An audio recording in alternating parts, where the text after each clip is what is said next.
Classic DDR players quickly learned how prolific Naoki was with his many pseudonyms, but there was a strong list of others that made or were part of certified classics too. Session musicians and vocalists, licensed producers, and so on. I wasn't aware until looking up credits just how diverse Mauro Farina was, from the Euro cheese of Boom Boom Dollar to the utter bop that was Max US's exclusive You Leave Me Alone. Rest in peace, you legend.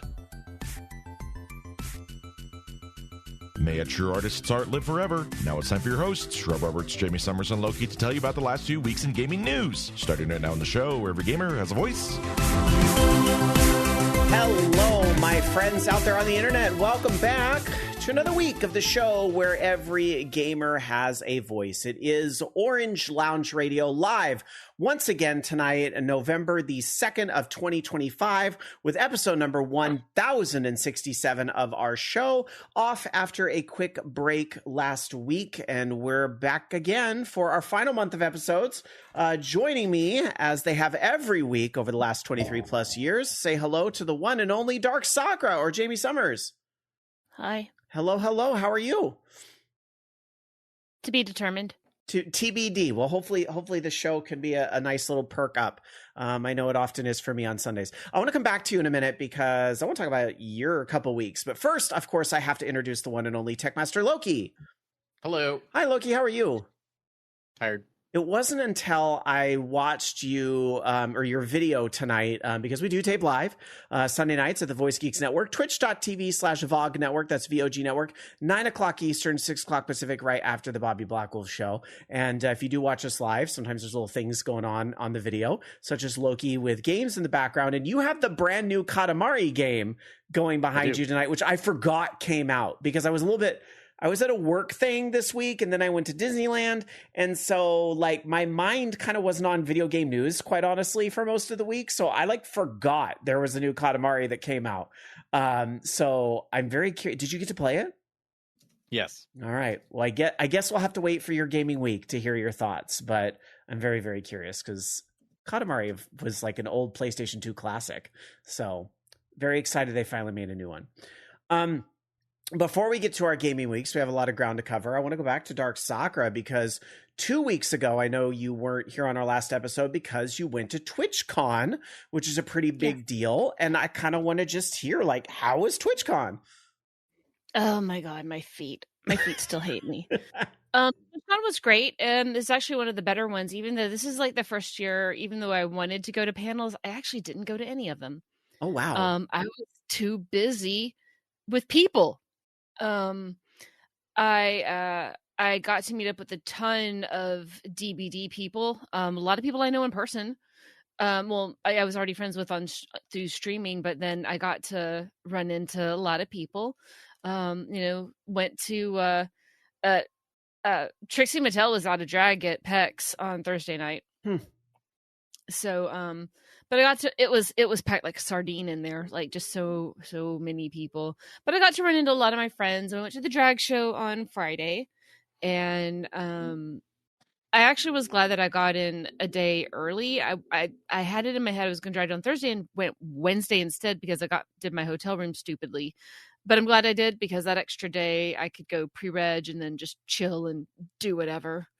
And I tried not to really obligate myself to doing more than I wanted to. I was gonna do the other drag show, the one that Drag Trashly does. Oh, I ended up not going.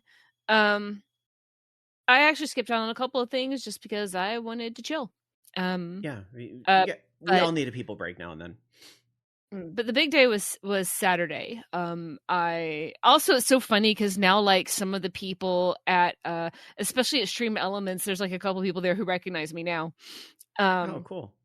So shout out to my Stream Elements friends. Hi. But I also went to the horror games meetup, which was predominantly Dead by Daylight people and a bunch of people cosplaying. I cosplayed Pig. And I ran into one of my VTuber friends who I used to play with a lot was Alora Bliss. And it was nice meeting Bliss in person. She's such a sweetheart. And Tanis the Disco, who was cosplaying Michaela. and just all kinds of people. I found a Fung and a Ace cosplayer who there's a picture of me sneaking up on them as Pig. It was great.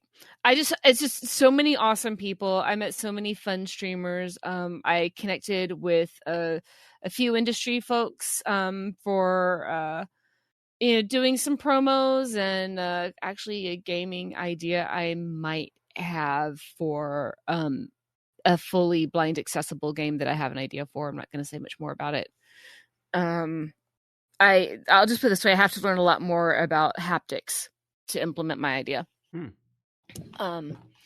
So moving through that though, Sunday was just the chill day. It was the day I went around and just like, it was swag day. Actually, I just called it swag day because that's the day I just did everything.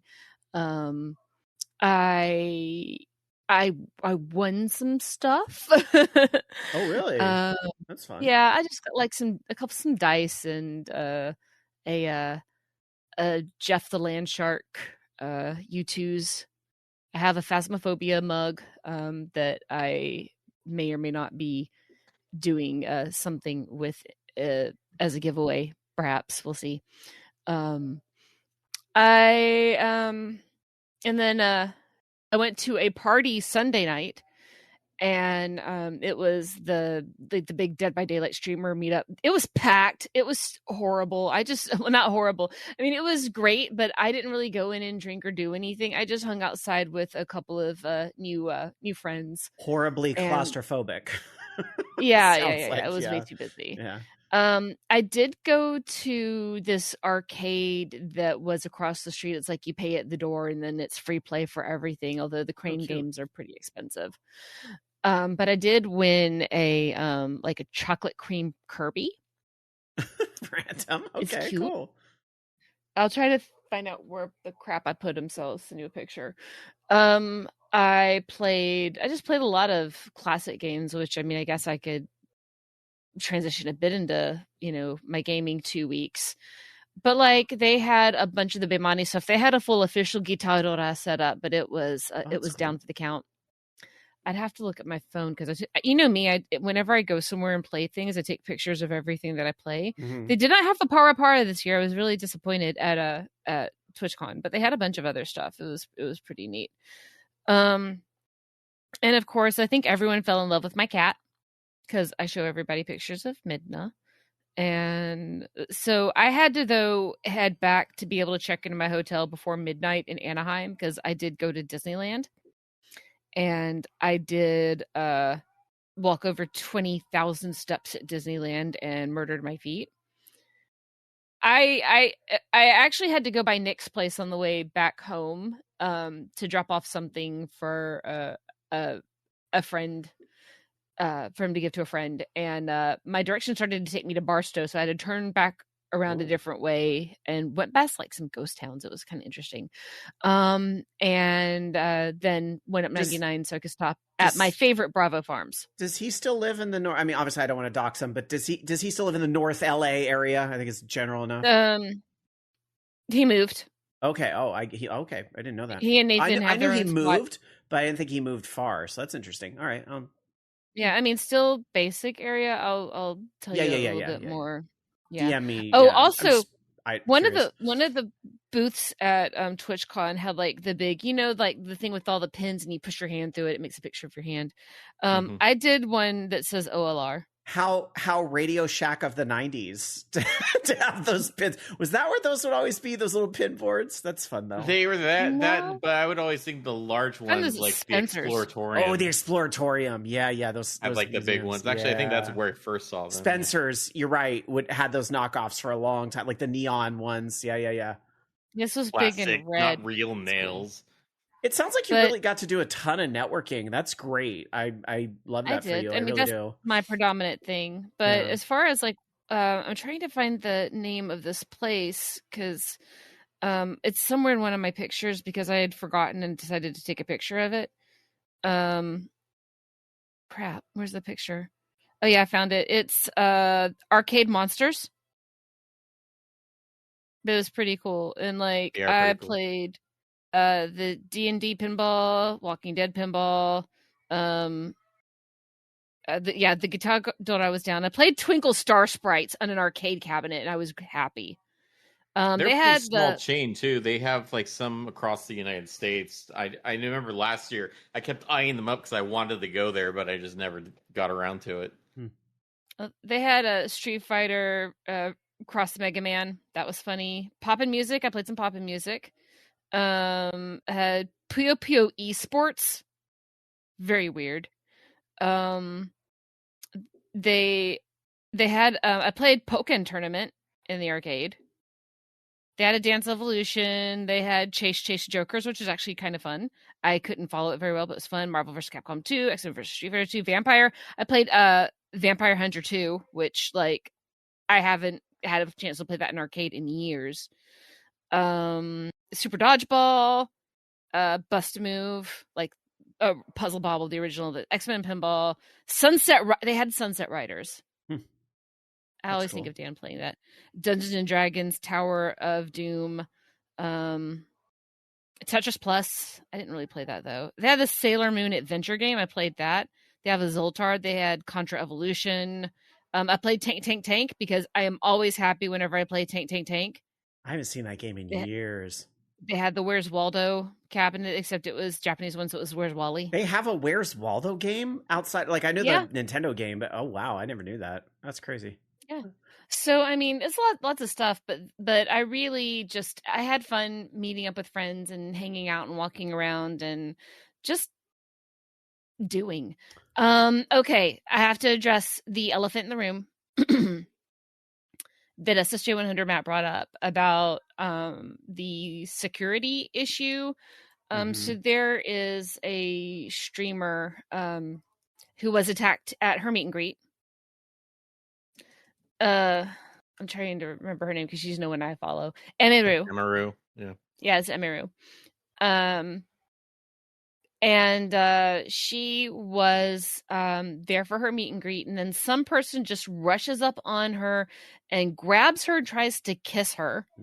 The TwitchCon staff really didn't do much. It was her own staff that pushed them off and got her away.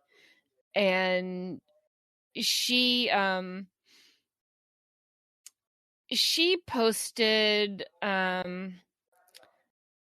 that this person crossed multiple barriers at TwitchCon and got in front of other creators to meet her, and basically negated what the Twitch official response was.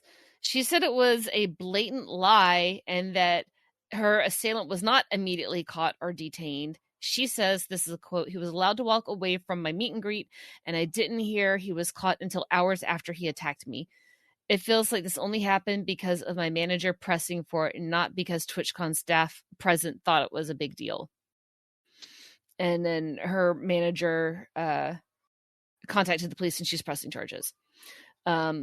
Twitch was going to suspend the guy for 30 days and then went to an indefinite ban after she pushed back. But they were saying that this is what they said: in line with existing TwitchCon security protocols, law enforcement and event security were on site and responded to the incident. We immediately blocked this individual from returning to the TwitchCon premises, and they are banned indefinitely from Twitch, both online and in-person events.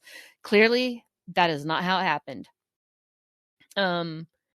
The video of the incident is really scary. Yeah, it was floating around social media, and it's one of those, like, that could have been a lot worse. I mean, not that it was good. Don't get me wrong. I'm not, but it was like that could have been a lot worse. Like, just I'm shocked at how he was really able to just walk right up to her. Essentially, it was wild to me.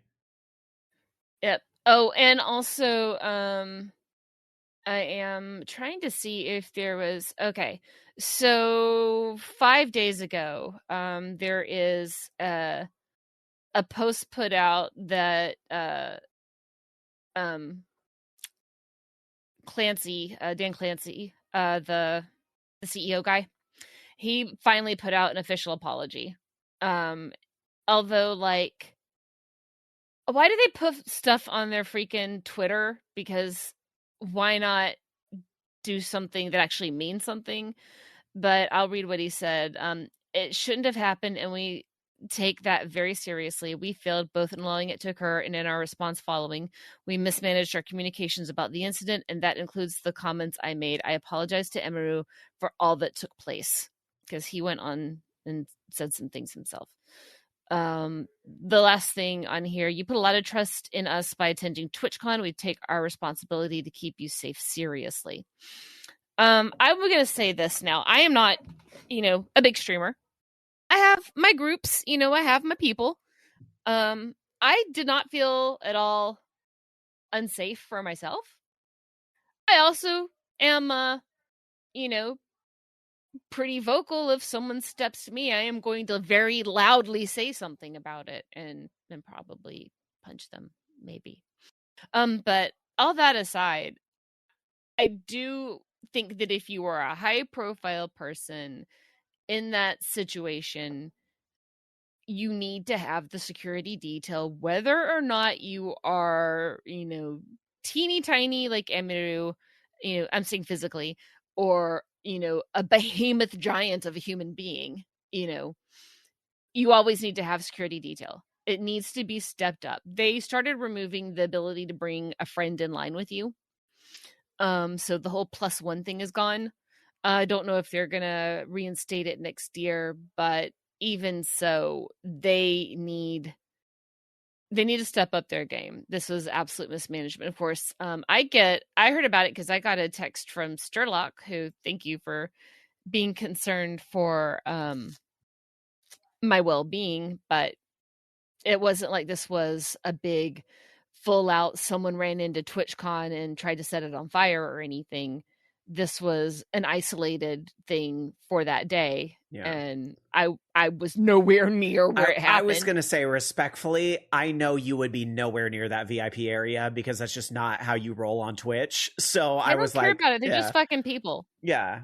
So, but I mean, it's, I'll put it this way. Even if I was ever a bigger streamer as that, I wouldn't want to fucking meet all those people. I'll have a panel maybe, and I'll just, say some shit at a panel. Panels are fun. Oh yeah, there's a thing about Emeru's couldn't bring her chosen person because he got kicked out for touching somebody when he was trying to get them away from her. He got banned last year, I think. But that's because he was holding someone back. Well, he didn't hold someone back. He detained somebody essentially. But it was someone who was trying to attack his client. He was doing his job. Yeah, they're gonna have to figure all that out because Emeru is not the only one who's saying I'm out for next year's TwitchCon. Like there is a ripple effect happening. Well, there were already people out this year. Yeah, so I'd be very curious to see what the ripple effect is for next year. I know there's still a lot of small to medium streamers that want to go meet their people, kind of like, your story here. I'm wondering if some of this VIP culture element changes, but at the same time, one could argue the VIPs, even if we don't follow them personally, they draw a lot of people in to the con. There are a lot of people that go to meet the VIP people. So it's going to be interesting to see how Twitch sort of finds that balance for next year. Yeah, interesting. Yeah, but it's got to be secret. But I mean, other than that one thing that I did not in person witness or hear anything about until after it had happened, I was fine. I had a great time. I enjoyed meeting all my people. I did get orange juice from an orange all over my shoe by poor Doc Martens. Really need to be cleaned. It was in costume. I thought like an Orange Lounge Radio fan gave you orange juice. I thought that's where this was going. That makes me sad. No, they were free oranges that were at the meet and greet rooms. I did go to the Guild's meet and greets, so that was fun. I ran into Funko Beard.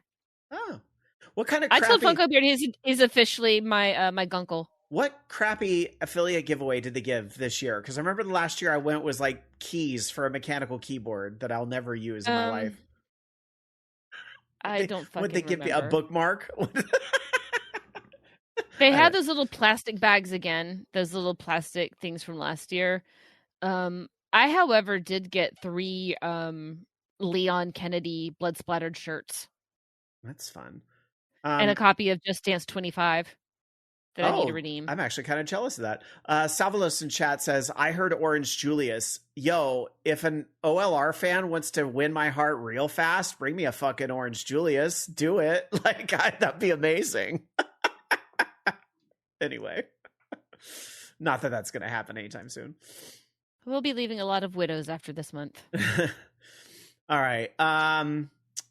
Let's see. We'll come back to you in a little bit. I did buy a bookmark. More of a game. Did you buy a bookmark?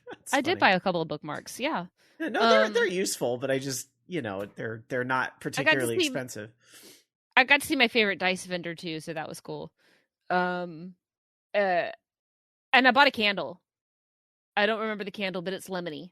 I was gonna say, what scent? It's lemony? From the same. It's the guy and his wife. She makes candles, and he does the dice. Was there still like the whole like artist alley in the back sort of thing? Okay, that's cute. Yeah, that's I cute. actually bought the cutest hat. It's a bucket hat, but it's black velour with a cat face on it and cat ears.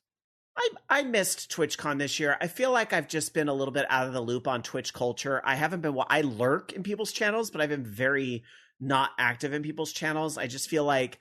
October, like personally, I have a lot of stuff going on. So like there was no way. I had a very, very big show that weekend. I was not going to be able to get to TwitchCon, but if the cards align next year, I would love to go back just because I like a lot of the community. I like a lot of the people that I see there. And plus if it's in San Diego, it's not that far. Like, I like that it's on the West Coast. I'm going to lean into the West Coast privilege thing a little bit because it makes it a lot easier to go than if it was like in New York. I had the best drive. Really, though. My drive down was really smooth. My drive back, there was some construction and there's the whole, let's go to Barstow thing. But now it was Barstow fine. is not exactly close, so that's wild. But anyway. Well, I caught it in enough time. I was like, holy crap, where is this? So, because I actually realized when I thought that I was driving back on the Grapevine, that this was a completely different aspect of it. These mountains did not look like the mountains that I remember. Okay. So when I got past, I found myself a place to, you must have been like Lancaster or some shit, like way out there. Something like that. Yeah. But I found my place to go pee, and then I rerouted my map, and it took me back. So I was only like another hour-ish out of my way. And also Dan loaned me his car refrigerator thing. It's like a electric ice chest is kind of more what it's like. That's cool. So I had nice cold snacks with me, and my drinks were cold. And so when I stopped at Bravo Farms to buy copious amounts of cheese, which I got cheese for you. I remember you texting me about that. Everyone.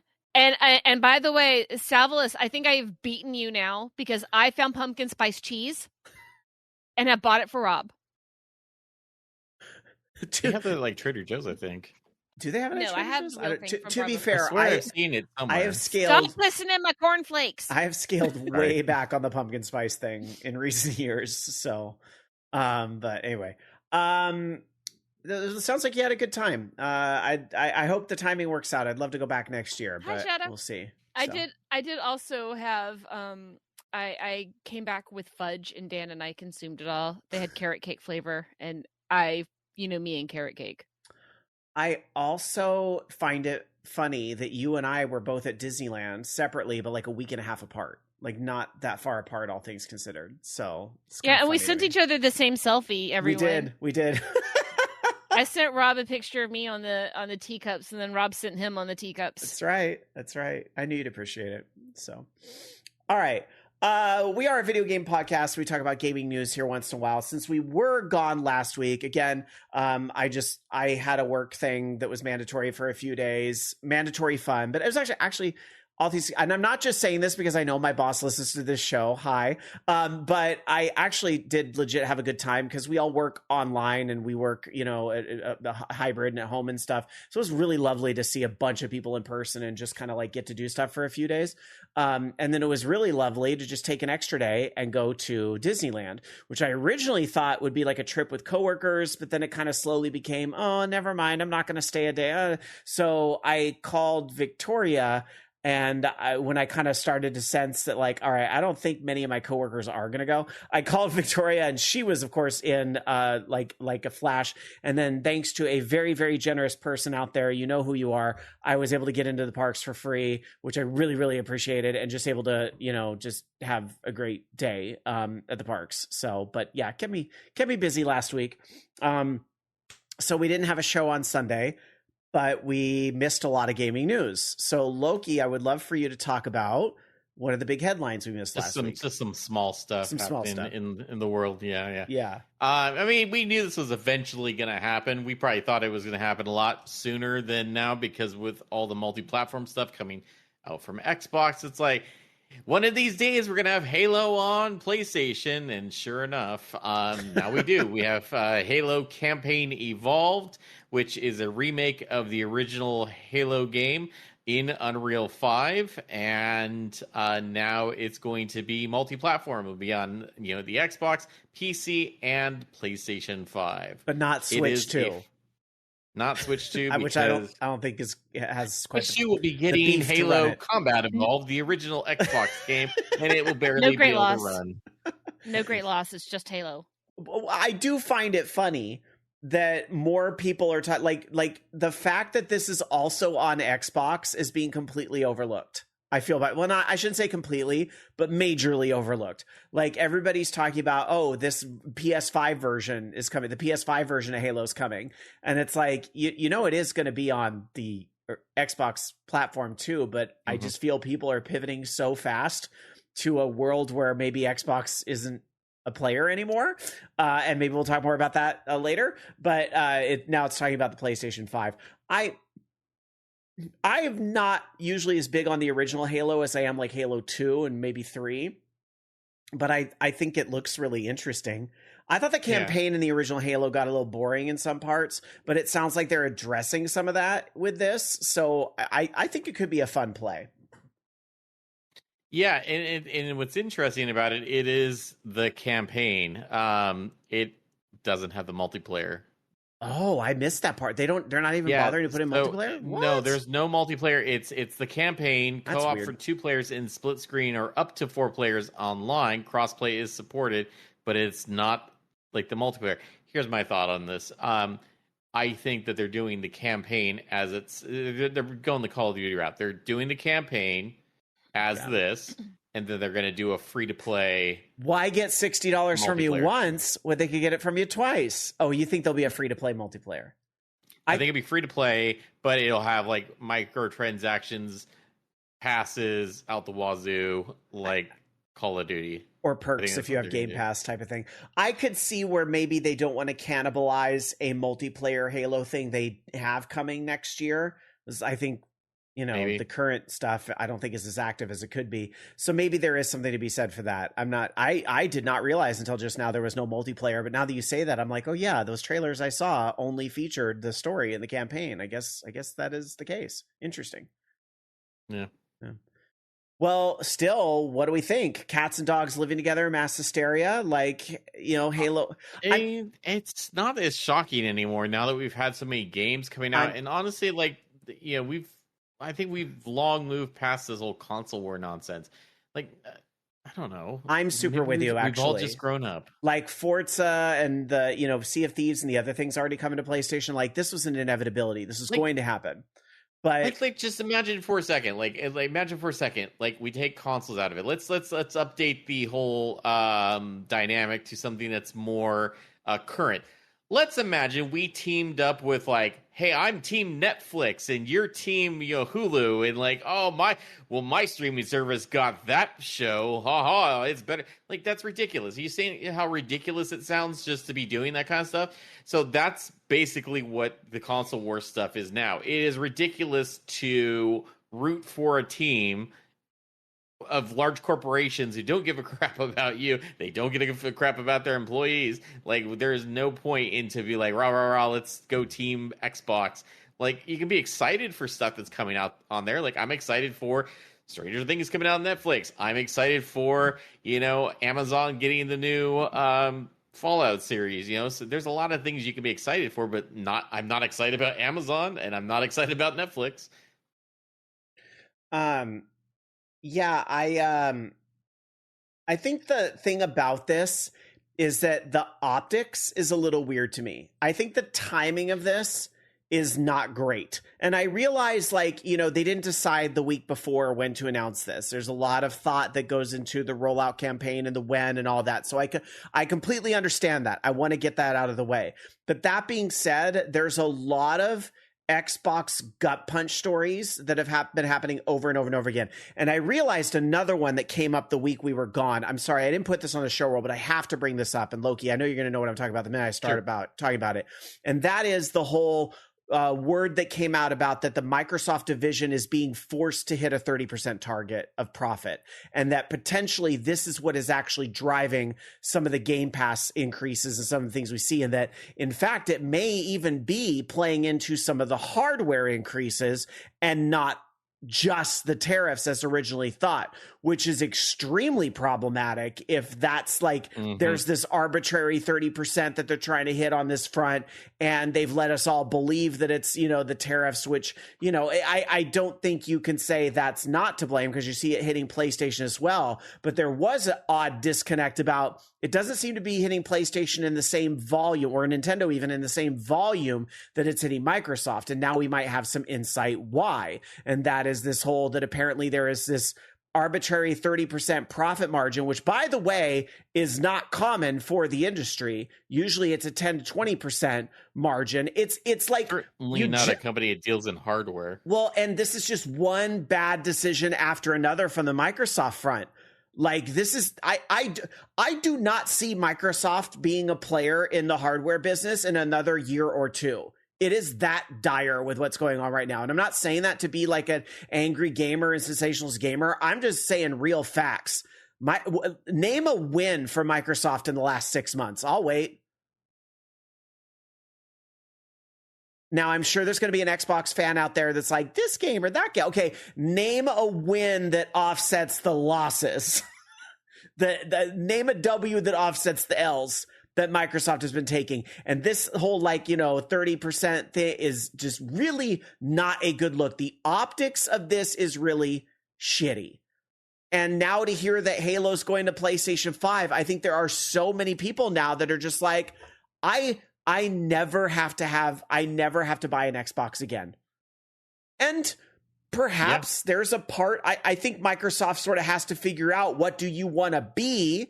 And I think we're hearing most of the business say they are ready to pivot to games, like every screen is an Xbox, and not so much have a focus on hardware. But then you get these things out of nowhere that are like, oh, but we're working on the next generation of Xbox. We're committed to the next generation of Xbox. That's going to happen. Or, you know, we're going to release this really expensive, you know, handheld with a partner that, you know, probably doesn't even run as well as the Steam Deck. And also, like, you find these weird ways that they're committing to hardware that are in conflict with that vision that is supposedly there. So I think a lot of decision makers at Microsoft need to sit down and answer two key questions. Number one, are we all aligned? And number two, if we're not, who needs to get packing so we are? Because I don't see how Microsoft gets out of this mess without making some serious changes at the top. And I've kind of been hinting at this for a while, that Phil Spencer's time, I think, is about up. And I maybe 2 years ago, I would have said, I hate to say. Now I say I don't even know if it's just a Phil logical Spencer, conclusion. It's like not just him. It really too. isn't. Oh no, there's a whole, and you know, I don't think the Phil Spencer was not the one that mandated that 30% margin either. I don't remember who the I can't remember the woman's name who's the head of. I don't remember what she's the head of. Like Sarah. Yeah. I'm not sure. But none of them have had good takes on anything lately. Because she's in charge of software. Sarah Bond. I actually think she has the least amount to worry about right now, because the wins are all in software right now. That's where she's at. It's yeah. Well, even then, like, even then, it's not really that much of a win. Like, I haven't really been thinking too much about, like, the games that Microsoft's necessarily releasing, but there hasn't been a whole ton that have been like, oh my god, like I need to run out and go get this right now. There's some that have been looking really good, but there's also games that like, where's Fable? I've been waiting for that for years now. Like, where's Fable? Like, we were talking about brand new Fable back in the Kinect days. Like, that's how long ago it's been. It's like, I don't know. It's Bobby in chat, Bobby Blackwolf, who tapes live before us on Sunday nights at VOG, is saying some things about this in our chat over twitch.tv/VOG Network, saying the Microsoft CFO mandated it. That's not Sarah Bond, that's somebody else. But the CFO of Big Daddy Microsoft mandated the 30% profit margin, and the Xbox division, Phil and Sarah, have to do whatever they can to meet it. So yeah, that's a good kind of synopsis of the situation, and also highlighting the complete misalignment. Because I'm sure Phil and Sarah are sitting there saying, we can't meet that without making some very bad decisions, to which the Microsoft CFO is saying, I don't care. They're going all in on AI over, like, you know, the main Microsoft area, which also, they're going to dump a ton of money into that, and that's going to flop. So I can't wait to see that. I understand a lot of companies are navigating this whole AI thing, but I think, you know, those that are going as all in as they are, as fast as they are going to quickly find that you get what you pay for. And Microsoft may be one of the first to learn that. I actually, and I'm kind of rooting for this to happen. I hate to say it, but that's just where my head is at. I really want Facebook to have disastrous financial outcomes because of everything they're doing. I think Facebook as a company has been it's been a shithole for years, and a blight on the internet. And so I would love to see this type of investment sort of backfire on them, to be quite honest. So anyway, Meta hasn't done anything exciting for a long time. I mean, the only thing that you could say was remotely boomer exciting memes. If you're into misinformation, boomer memes, oh my god, Facebook's where it's at. Well, I was gonna say, like, their VR stuff was actually kind of neat. The hardware was. Software, I don't know. Like, where's my Grand Theft Auto San Andreas, Meta? I thought you were tooling that to be like. First off, why you would even port that to VR in the first place? No idea. But like, I thought they were working on that, and that certainly hasn't happened. But yeah, that was the only thing that was somewhat exciting. Everything else is just whatever. So, several people in chat, Questbuster saying Facebook lost roughly 10% from their AI unit, Questbuster says Facebook lost roughly 10% in the past few days of their stock price. Bobby says they laid off 600 from their AI units this week. Questbuster says Facebook is so behind right now. SG100 Matt says it would be great if the American oligarchs got knocked down a few pegs. That fucking part. That is what it really is. Anytime soon. No, but here's the thing. I second, third, fourth, and fifth, and sixth that. Facebook could have leveraged AI to combat the massive amount of misinformation on the platform. They want the misinformation because more engagement, which means more ads. So, you know, they don't care. But it's all about profit over ethics. You are 100% correct. At some point, there's going to be, like, look at like the newer generation. Look at Gen Z. There is so much of Gen Z that's just like, Facebook is a boomer website at this point, and they have no interest in using it, which I would not use Facebook. And honestly, at this point, all I do is I cross-post promotion. Yeah. And anytime I find myself opening it at a muscle memory, I have this add-on on my PC called FB Purity, which forces the chronological meme without any of the fluff. I used to use that. And the thing is, you really quickly realize, like, if I were to scroll my feed, meme, politics, meme, politics, meme, misinformation, quote, it's just, there's literally, like, what the fuck ever happened to cat pics and lunch? Apparently, you can't make money off that. The last time that I used Facebook was specifically to post a GoFundMe. Yeah. That being said, if I were to not use Facebook, I would not, like, a certain group of people that I know would have no idea what shows I'm ever hosting locally. I have to, so that's it. I use it for promotion. I don't type any personal insights on it anymore. I'm getting the free ads from it. That's about it. That's all it's worth at this point to me. So anyway, I don't know. We got on a tangent from Microsoft to Facebook, but yeah, it does feel like a lot of that big tech bubble is going to burst. And I'm like, how much of that is realistic thinking and how much of that is wishful thinking? Because I will admit, both are coming into play. I think a lot of it is the perspective. Like you look at, like, for example, Sora, like, what is that platform even? It is just a platform that people use AI to generate short videos of essentially trash, garbage stuff. It's a misinformation factory. And you are literally creating things that aren't real on it. Right. And so what's the purpose of it, though? Like, how does that make that company money? How does that make OpenAI money? Oh, well, they want to serve ads. Okay, well, then your platform is useless, because essentially every other platform does that already, and this is costing you a ton of money to generate those videos already. It's hurting the environment even more.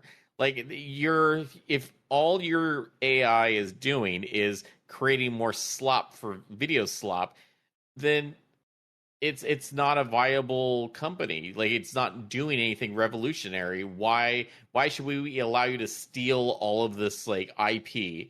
Just straight up, I mean, both them, Meta, everybody, like, just steal all the things and just to generate slop. Like, there's no reason for it.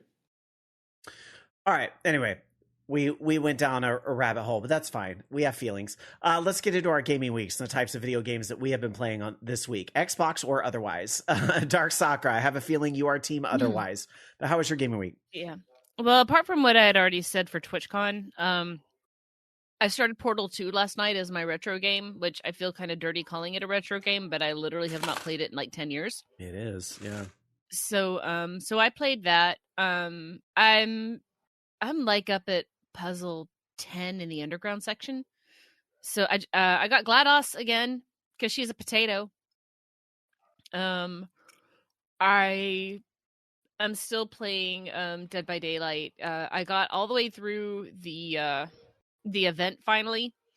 My pig is P92 because I wasn't interested in like prestiging any characters really, because I felt that once I hit P100 I would be wasting my blood points putting more on those people.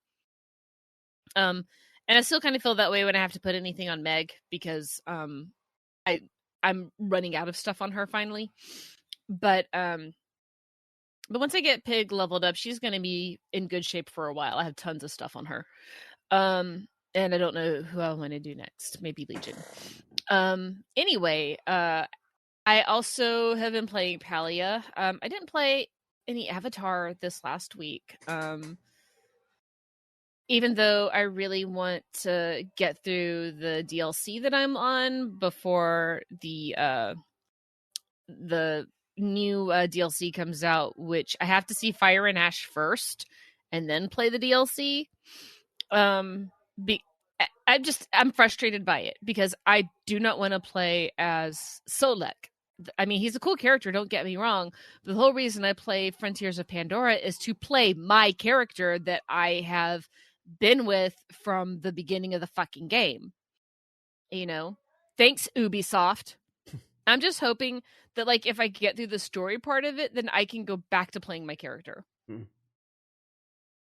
But I'm not super invested in Solek. I mean, he's a cool guy, cool character. Read the comics. I prefer my character. That's why I play the damn game. I am less invested in playing a male character within reason. Unless it's Richter Belmont. Even I'll play Maria, actually. Fine. I'm sorry, if I'm playing Rondo, the game is freaking easy mode when you play Maria. Plus she has that little la la la la la la. All right, anything else for your gaming week? No. Then we'll go over to Loki. How was your gaming week? I mainly was working on Minecraft stuff, trying to get a modded.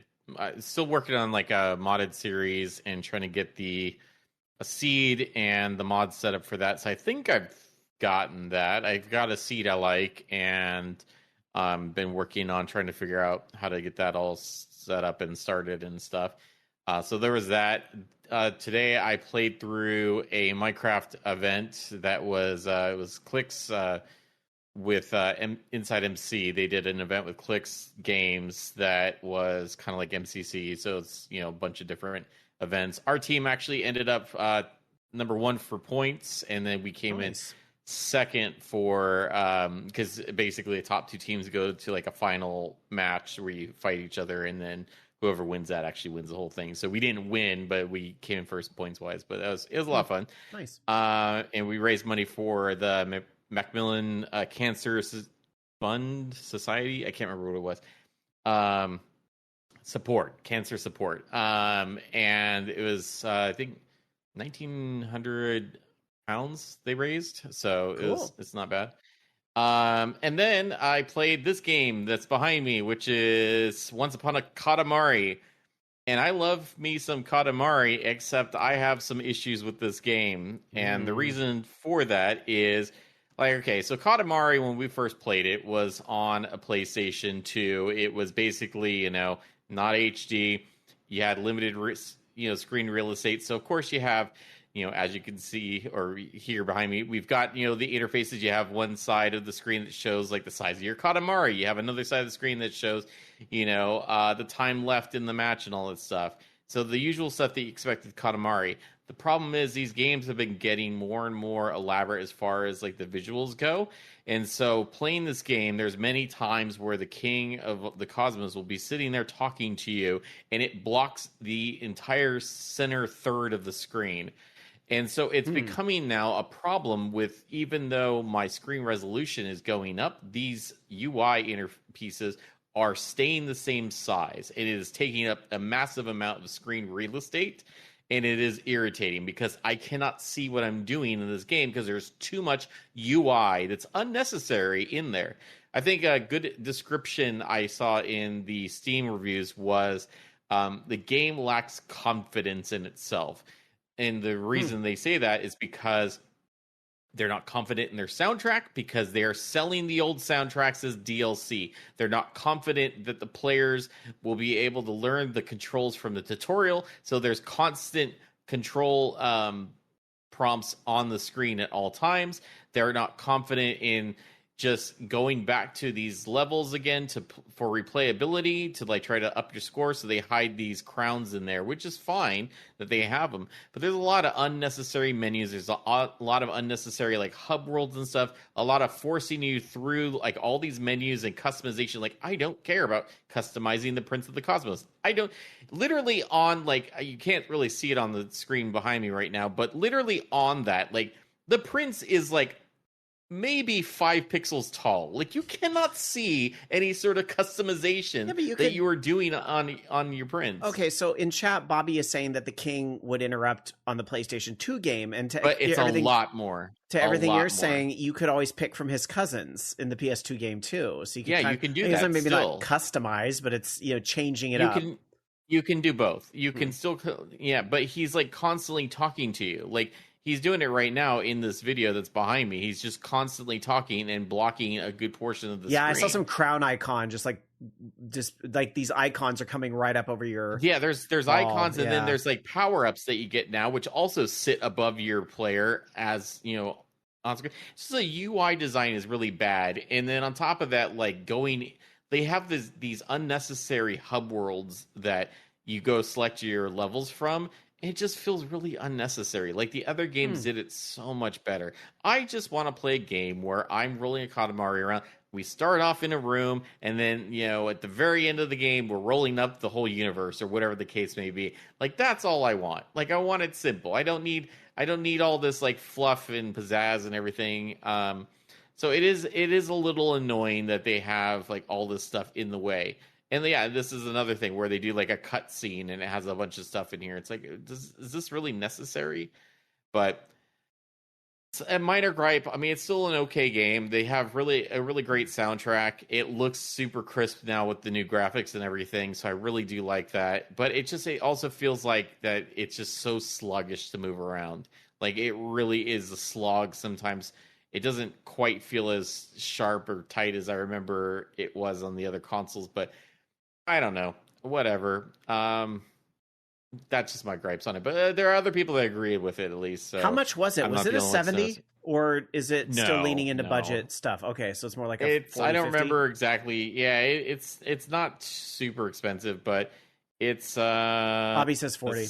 40. Okay, that's not bad.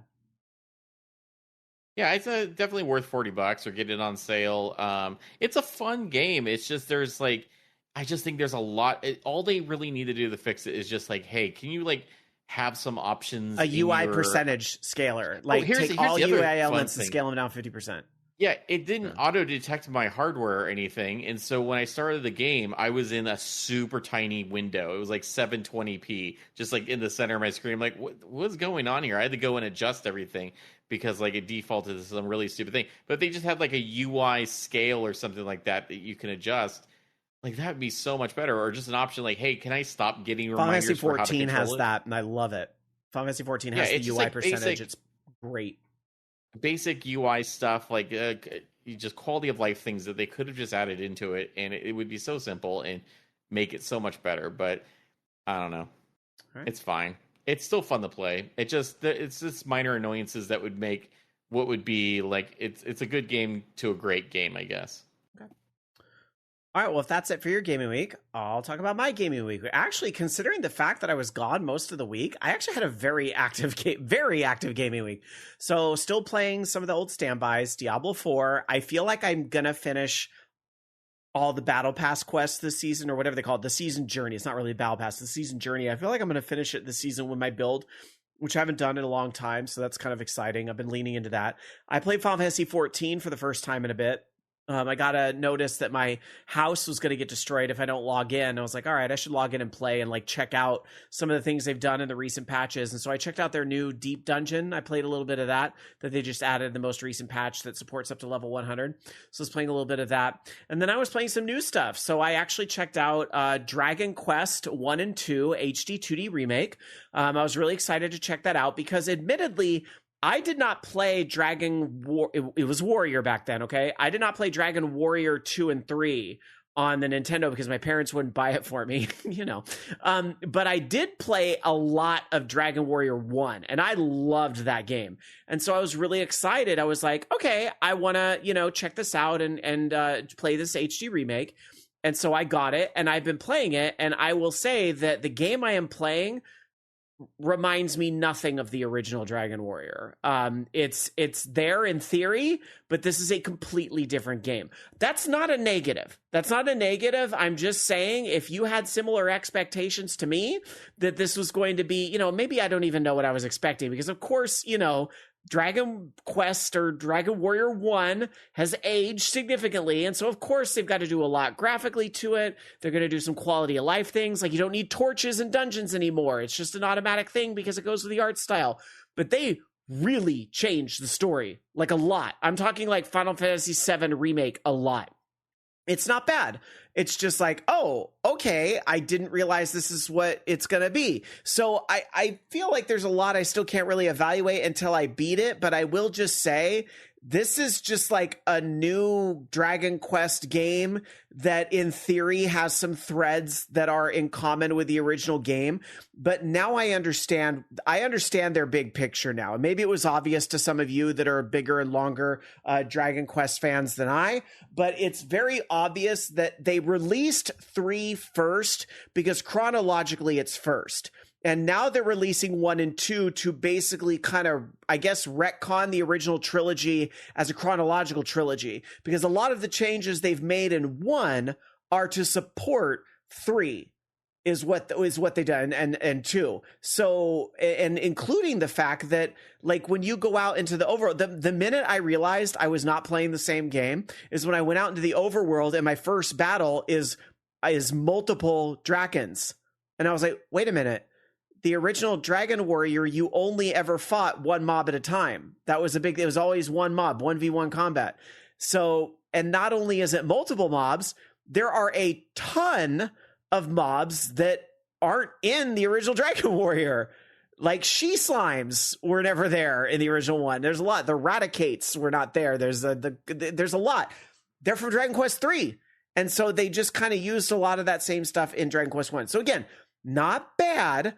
I'm just saying your expectations need to be, because mine were not in the right place. I was like, oh, I'm just going to be playing like a Dragon Quest 1, but with prettier graphics. And it is not that. It is a retelling of the events of Dragon Quest 1 with completely new shit, like fairies and the characters that that have threads to 3, but they weren't in the original Nintendo version of the game. So I would say it's very akin to the Final Fantasy VII remake. It's got some elements of the original story. Actually, I would say the Final Fantasy VII remake actually had more threads than this does, from where I'm sitting. But again, not bad. I'm enjoying my time. I do intend to beat it. I do think it's a lot of fun to go through. They've put in a lot of collectible stuff like mini medals and the shiny spots on the map and the hidden layers and things like that. Like, they've given you a lot to do and explore to sort of beef up what really was kind of a lean game. I mean, the original Dragon Warrior was an early RPG on the NES. You could beat that game in a few hours. It's not you had to grind a little bit, but it's not a very, very intense game. So they've padded this a little more, and I'm okay with that. So, I'll keep playing that. It's fun, but it's a new Dragon Quest game that has some threads to the original trilogy. That's where I'm at. Then I also bought the Mortal Kombat Legacy Collection. I bought both of those in the same day because they both came out when I was gone. I have not played as much of the Legacy Collection. So this is the Digital Eclipse, who does the Gold Master series, like the Karateka, and the Tetris ones they did recently. This is their Mortal Kombat, but it's not technically a Gold Master because, per Blue Sky replies, a Gold Master game is documentary first, and the games are there as a nice to have. The collection is a games first, documentary second, even though, I don't know, from where I'm sitting, I get more excited about the documentary. I have not progressed enough in the documentary to really give my full opinion on it yet. I'm only like halfway through the first chapter. I also understand a lot of people are having problems with this game because the multiplayer is apparently hosed. That is all hearsay from my perspective because I have no interest in playing Mortal Kombat Online. Especially now that I'm hearing that apparently they didn't have friends combat in it, which is odd to me because, like, I would play against Bobby or somebody that I know is about as good at Mortal Kombat as I am. I would do that, but I don't want to play against all the elite people online. It's going to be a waste of my time. But I've been playing the single player. Like, I was playing Mortal Kombat 2 Arcade, and I kind of liked that, like, if I missed a fatality, I could just rewind and you can put the moves up on the screen. And so, like, I can practice and do it that way. And I feel like that'll help me next time I actually play the game in an arcade again, because I will, like, the muscle memory I have for Katana's fatality, block, block, block, block, block, block, high kick. Like, I just know, like, I just have that memorized. I go to a arcade. If I get the finish screen, block, block, block, high kick, chop off the head with a fan.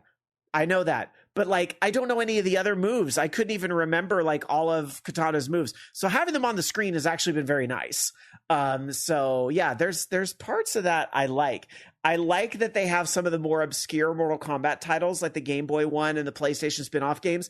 Even if none of them are particularly good, I think sometimes a collection is not necessarily about having all of the good games, but having a complete retrospective. And this seems to do a pretty good job from 1 to 4. So I'm enjoying it so far, but more to come once I finish the documentary, because I am noticing something pretty big missing from the documentary.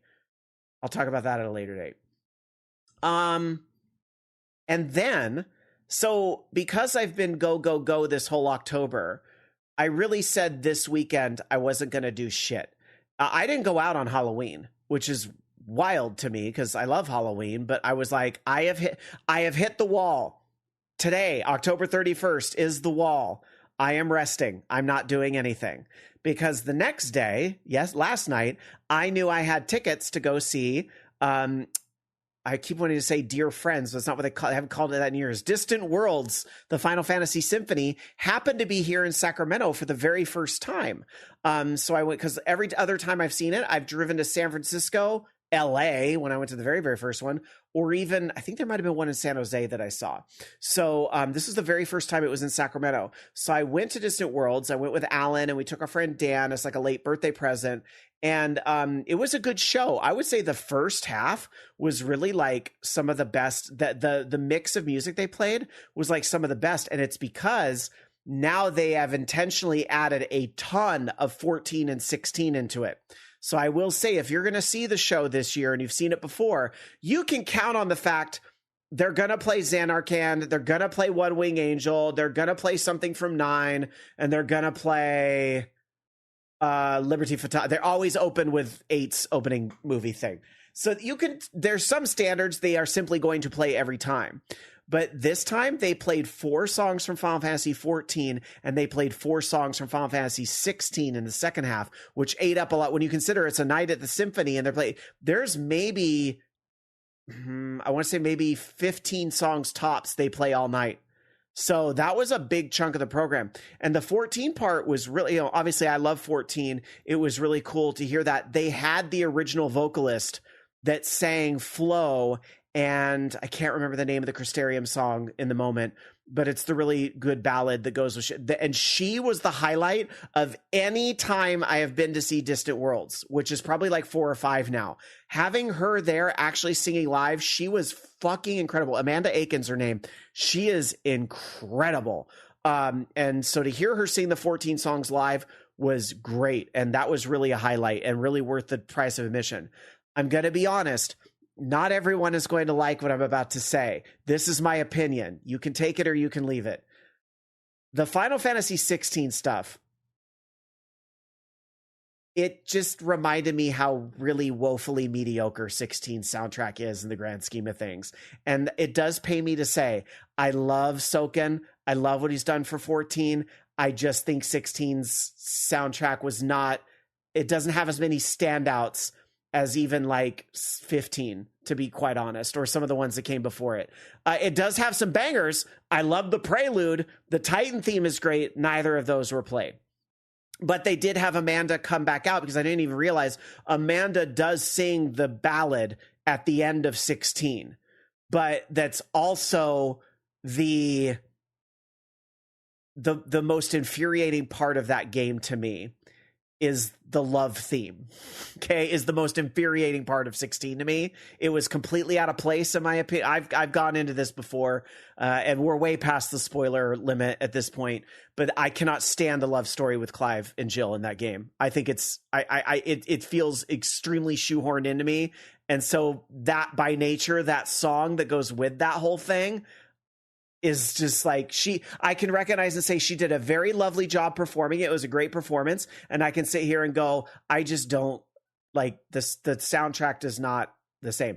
Now, on the other hand, I will tell me when they get Angela Aki. I will be fair and say this. I feel like they might have had her at More Friends years ago, like 2006 or whenever I saw it at E3. But I will say, Alan and Dan don't know 16 as well. So that whole segment was like, we don't know these songs. But Alan was like, that first song was really good. And I was like, I couldn't even tell you what the name of it was. It's the song when Ifrit and Phoenix are fighting. It's that. But yeah, Bobby Blackwell says Ben Starr is now sad. They actually used his voiceover. It's the only dialogue from those games I've heard in that performance. They do have Ben Starr's big accept the truth moment. Come to me, Ifrit, except they cut that part out, but everything leading up to it. So, because they started playing that song with the Ifrit was one of the songs they played. So, yeah. So anyway, but overall, don't let that, I mean, again, a mediocre Final Fantasy song is still a decent song to hear at the symphonies. So I had a good time, and it was really nice to be able to say, I just went and saw this a year ago and the program was completely different than it was last night. So that's kind of cool that like when it comes around, you can see different songs and get different things. Plus the one song they did play from 14 twice, so I heard it last year and heard it again, is the Beef Soft Tacos song, which if you don't know what song that is, it's the end singer. It's the very last boss fight of Heaven's Ward. And there's so you got to do the whole choir and they're singing lyrics that sound like beef soft tacos, the beef soft tacos, the beef soft tacos supreme. That's what the lyrics sound like. And so to like hear, like I'm sitting there in my seat and I know they're saying whatever it is in Latin or whatever languages. I'm just sitting there. All I hear in my head is beef soft tacos, the beef soft tacos. So I was like, and I was telling Alan, I'm like, they played the Beef Soft Taco song. He's looking at me like, you're a fucking freak. And he's right. All right. Anyway, that was my gaming week. Busy. Let's get into some more gaming news. Loki. All right. Well, we can go back and talk about some more Xbox stuff. So their revenue, as we mentioned, is not doing well. And this is where that whole 30% requirement is coming from, basically saying, that they have to get the revenue up, those margins. And so that may be why we're seeing the Game Pass subscription go up in price, the consoles go up in price, them wanting to charge $80 for all of the games that come out, all that type of stuff. Because, right now they are working on increasing AI capacity by 80% this year. That's where all the money at Microsoft is going, is into that type of stuff. And Copilot and putting AI into Microsoft Teams and Calculator or whatever. Notepad has AI now. Is this why Copilot, the equivalent of the 2025 equivalent, or Bobby says in chat, this mandate's actually from 2023 and we're just finding out about it. Fine. The 2023 equivalent of Clippy is now showing up in Copilot. But it's worse Notepad. because they have like another thing. It's not even Clippy. It's like something else. And it's like, I don't want to talk to that or do anything with that. But yeah, it's a lot of that stuff. That's also why you're seeing more employee cuts. You're seeing games be canceled, like Perfect Dark, that type of stuff. It's all because of these mandates to, make the number go up, make line go up. Praise the shareholders. That type of stuff. So. Yeah, that's kind of annoying. Well, if AI can't feed people this month, month, I think there's going to be a lot of people who don't give a flying fuck about what Copilot can do for them. But that's the topic for another show. So, but interesting that that Microsoft, it's not. They haven't been making the money on the consoles this year, so they've always been kind of headed in this other direction. Consoles have always been kind of a loss leader, anyways. Like consoles were always sold close to margin, as is, and most of the time we're at a loss, especially after you mark it up and ship it out and all that stuff. It's just the whole point was making money off the software, but then they're kind of cannibalizing that by doing the whole Game Pass thing and. Maybe not making up what they could there, but definitely going multi-platform will help with that. But once again, that also makes it more of a gamble when it comes to the next piece of hardware, because it's like, well, I don't need to buy a Microsoft console because I can just play your games when they come to PC, or I can play Halo on my PlayStation now.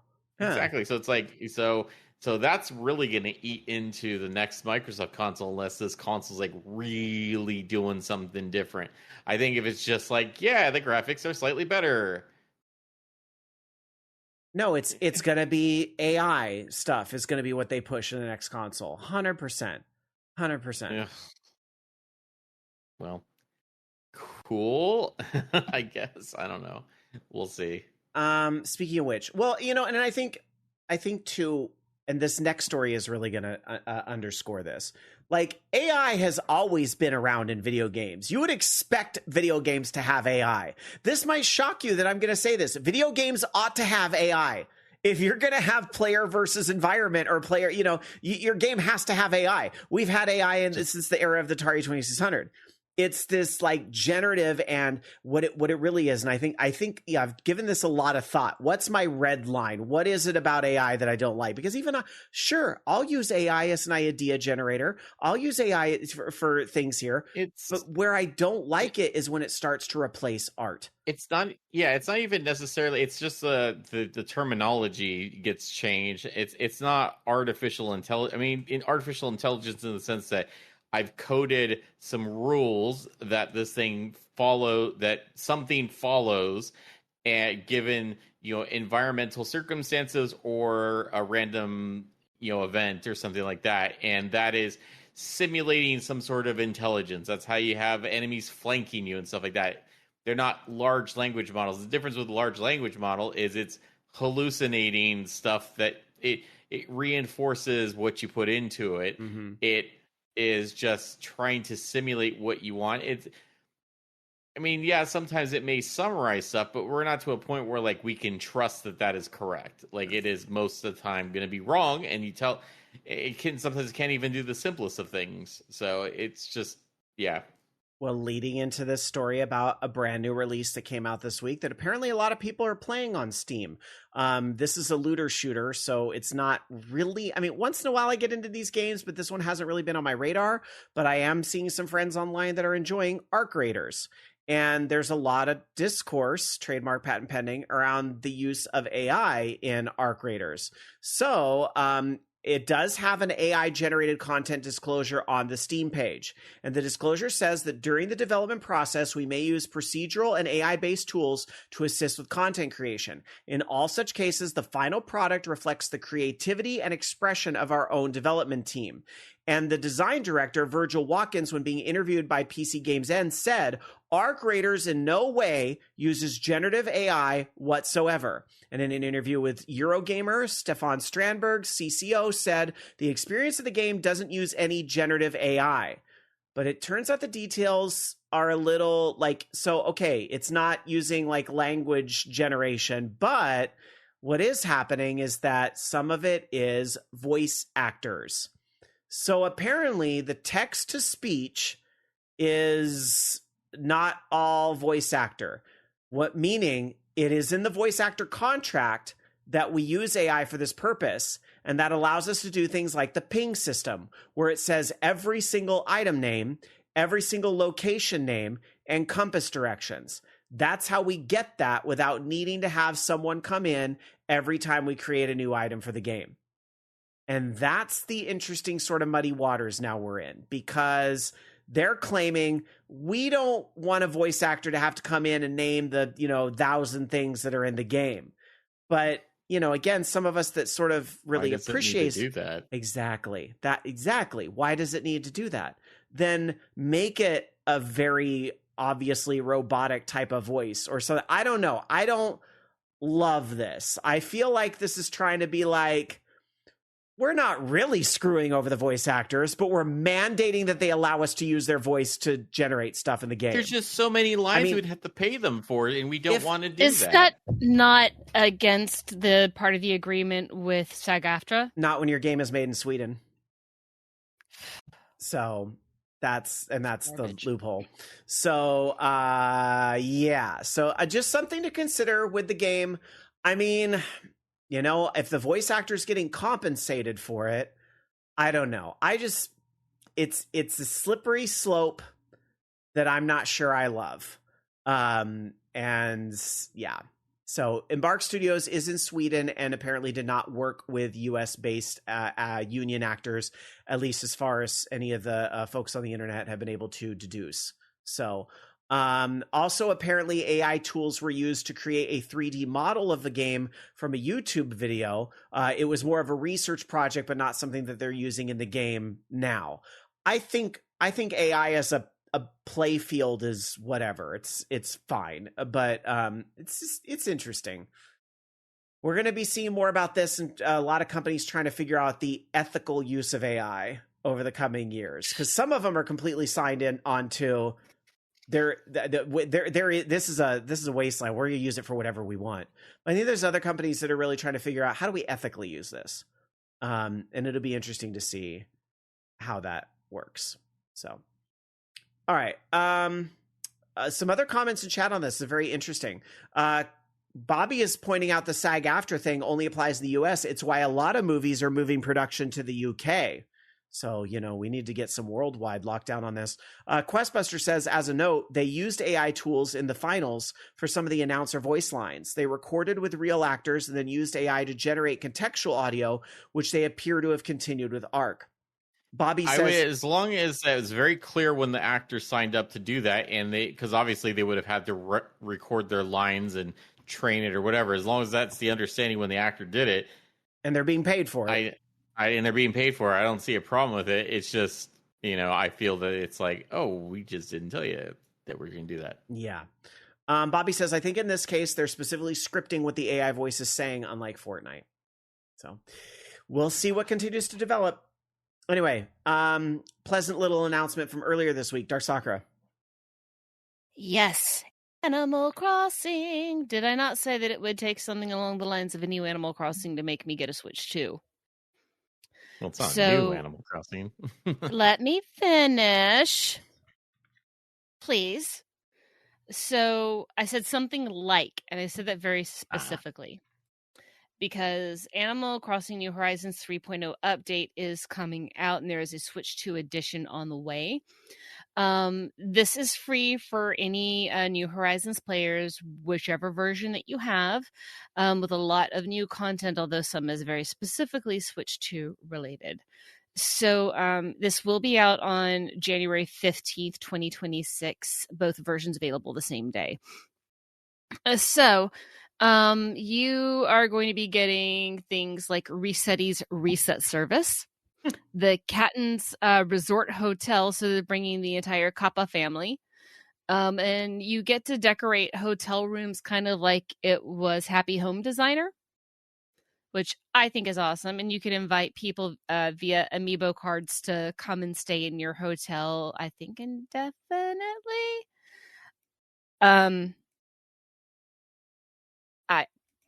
I'm going to be getting to the rest of this. The Switch 2 upgrade pack is not free. That is the one that's about $5. The one I was referring to that's free is the Switch version, which is the one I'm focusing on first.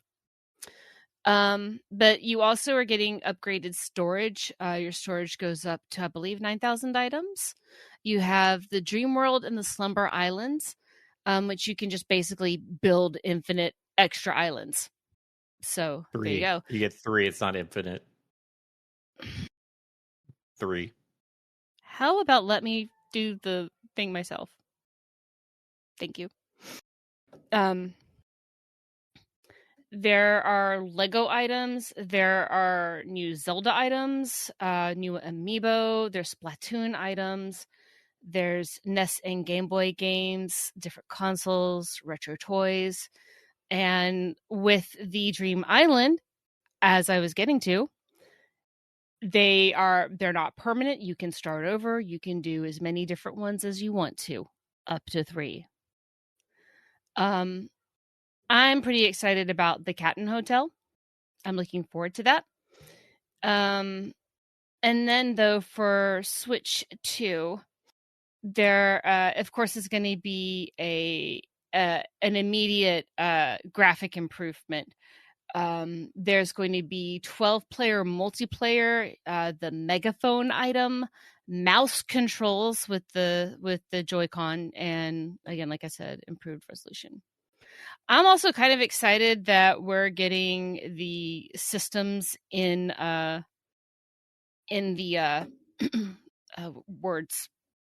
video game systems available in the store, like with the NES, you get Clue Land and Ice Climbers and Dr. Mario for Game Boy.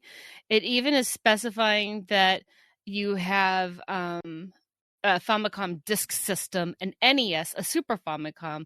There's the Ultra Hand, the Ultra Machine, the Love Tester. All of those are back. So that's pretty cool. I'm with Artsuya in chat, who says some of the in-game Nintendo merch is definitely tempting me to come back. That's where I'm at. Like, I realize that the NES stuff and all the stuff they're putting in are bridges to the online console service. Like, I understand that is like an element.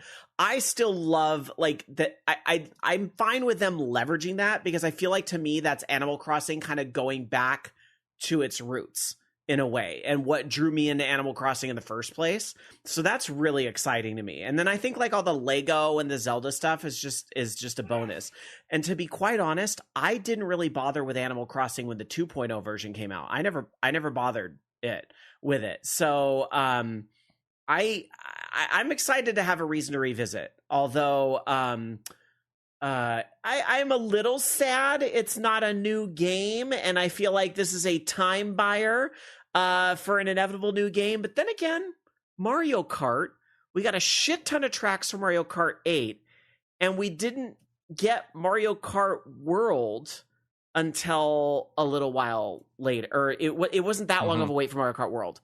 So I shouldn't jump to that conclusion. It's tempting to do, but I guess maybe with Mario Kart, there could, be that kind of precedent that they can turn around and do a new Animal Crossing real fast. But it sounds like there's enough meat in this, especially because, to be honest, I didn't see the full trailer. So a lot of this stuff Jamie's saying, I'm like, oh, I didn't know there was like all this other stuff that's going in it too. Yeah. I just heard about that. I watched the whole trailer. I'm just like, oh, this sounds like there's going to be enough meat here that it's going to make the game worth revisiting, because I have not played it since 1.0. And there's also, if you don't have some of the amiibos, you will get special visitors showing up like Mineru and Tulin. They can be random visitors that show up at the campsite. So you do have that. And I don't know what anyone's saying about this ripping off of the Hello Kitty thing, because this has been kind of a thing with Animal Crossing, the ability to decorate the rooms and have people visit. This is just an expansion of the campsite. Or it's also a little bit more like Tortimer's Island, come to think of it. I actually think the 12 people multiplayer is really fascinating too, because I think about my friends that did and I honest to God thought it was limited to 4. They must have upped it to 8 in 2.0 and I just missed it. It wasn't on my radar. But I had friends that did an online survivor thing in Animal Crossing. And now I'm just thinking about, oh my God, they actually can have a decent sized tribe now if 12 people can do that. I'm like, that's going to be so fun. I know. Yeah. And with the little cameras and the people, I think that's going to be actually super fun. So, yeah, I'm glad the game gets a little bit of a renaissance. Nintendo has these very interesting ways of just bringing these old-ass games. Well, it's not even old, but just maybe because so many games in this day and age feel like they come and go in 6 months. There's very few games that stay. It was from the before times, though. What's that? I said it was from the before time, so well, yeah, old. With the whole COVID thing. I definitely Bobby talked about a very interesting sort of I don't know if you'd call it a Pavlov association or something, but basically that Animal Crossing kind of takes him back to a similar mental state from COVID, and it's kind of one of those. I can see that. I can see where Animal Crossing could be kind of triggering in a way of that sort of time and era. It just kind of depends what you associate with it. So. I still wish there's some stuff though that it's. Once again, going back to quality of life discussions with some of these games, one of the things that's bugged me the most about this most recent Animal Crossing is the first user on your Switch console that started the game is now in charge of the island. And in this case, my youngest son, who doesn't play the game anymore, it is annoying to have to log into his account to do certain things. You should have an option in the game to change which user is in primary control of your island. It is stupid that it is locked down permanently forever to one user. Why can't they just add that to the game to fix that? It would just be so much easier. It's awesome for me because I don't want Dan to do crap to my island. Well, that's your option, but it should be the option to be able to correct that as well. It's weird quality of life stuff that they have, and also a lot of the stuff that they're adding. It's nice that there is some new things, but it feels like it's a retread of the whole paid DLC. It's just decorating rooms, a little lesser to an extent because you're not doing the exterior as well. But it kind of feels like the same. A little bit. That's only if you bother getting it for Switch too. If you're just playing the Switch version, no charge at all. Yeah, that's kind of interesting. The DLC though, I thought the DLC was paid. No. This is all free. Happy Home, the island. No, Happy Home Designer. No, that's part of the thing. According to what the trailer said, and according to what I'm reading here, that's all part of it. Right. I'm saying that it was paid DLC. It was similar to the old DLC. There was a Happy Home Paradise DLC. That's different. Right. That's what I'm saying. It's very similar to that, which is kind of weird. Not to further complicate it, but wasn't that actually bundled in for free, even though it was paid DLC, if you were a Nintendo Plus thing? Exactly. That's what it is. Exactly yeah. so. Because I would have been paying for the See, Plus anyway. I need so a fucking it was map. free. But yes, 3. I think a lot of Switch is free, yes. a lot of Switch 2 people are assuming they have to pay $5 to play it on Switch 2, but technically you can play the Switch 1 version on your Switch 2 and you'll get the 3.0. That's the bridge that's kind of missing. I wish think they would address though, like with it, because like, there's the whole animation when people come to your island and leave your island. Now imagine multiply that by 12. So it's gonna get very the loading. I think though that's why you can do the disconnect thing instead, even though the leaving through the gate is supposed to be safer. It is just all the same if the player disconnects. Because then you don't get the animation. It just says so and so is disconnected. They should just have an option. Like, I guess it has a load stuff, but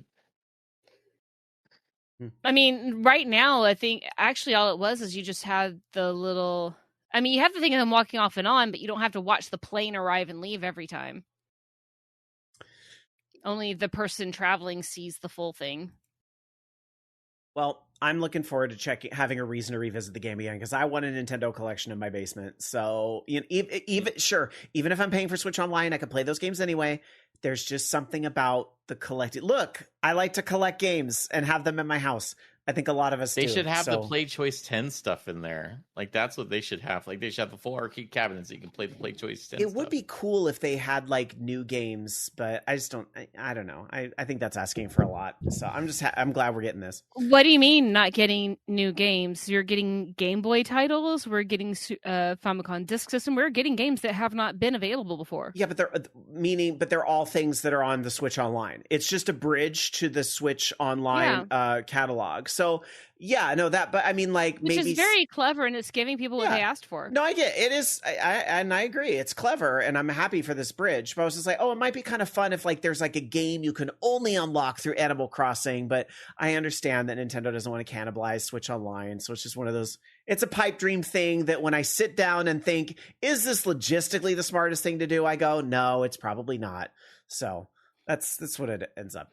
I just think it would be great to actually now have those items for the Super Famicom or the Disk System, or have the actual console models in the game.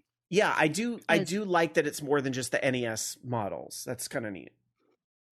It's funny. There's a channel I've been following that goes into some of the programming things that they did, and like how to make your game glitch out and modify for earlier versions, and how much of that original code carries over into the modern Animal Crossings.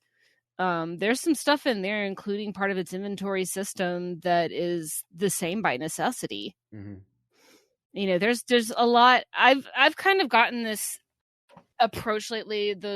So and such may be annoying, but I have a feeling it is programmed that way for a very specific reason, or maybe it's just that Dead by Daylight has lowered my standards. A little column A, a little column B. All right, let's move on. Where are we at? Loki, I think. All right, let's talk about our favorite topic as of late, with especially them purchasing EA.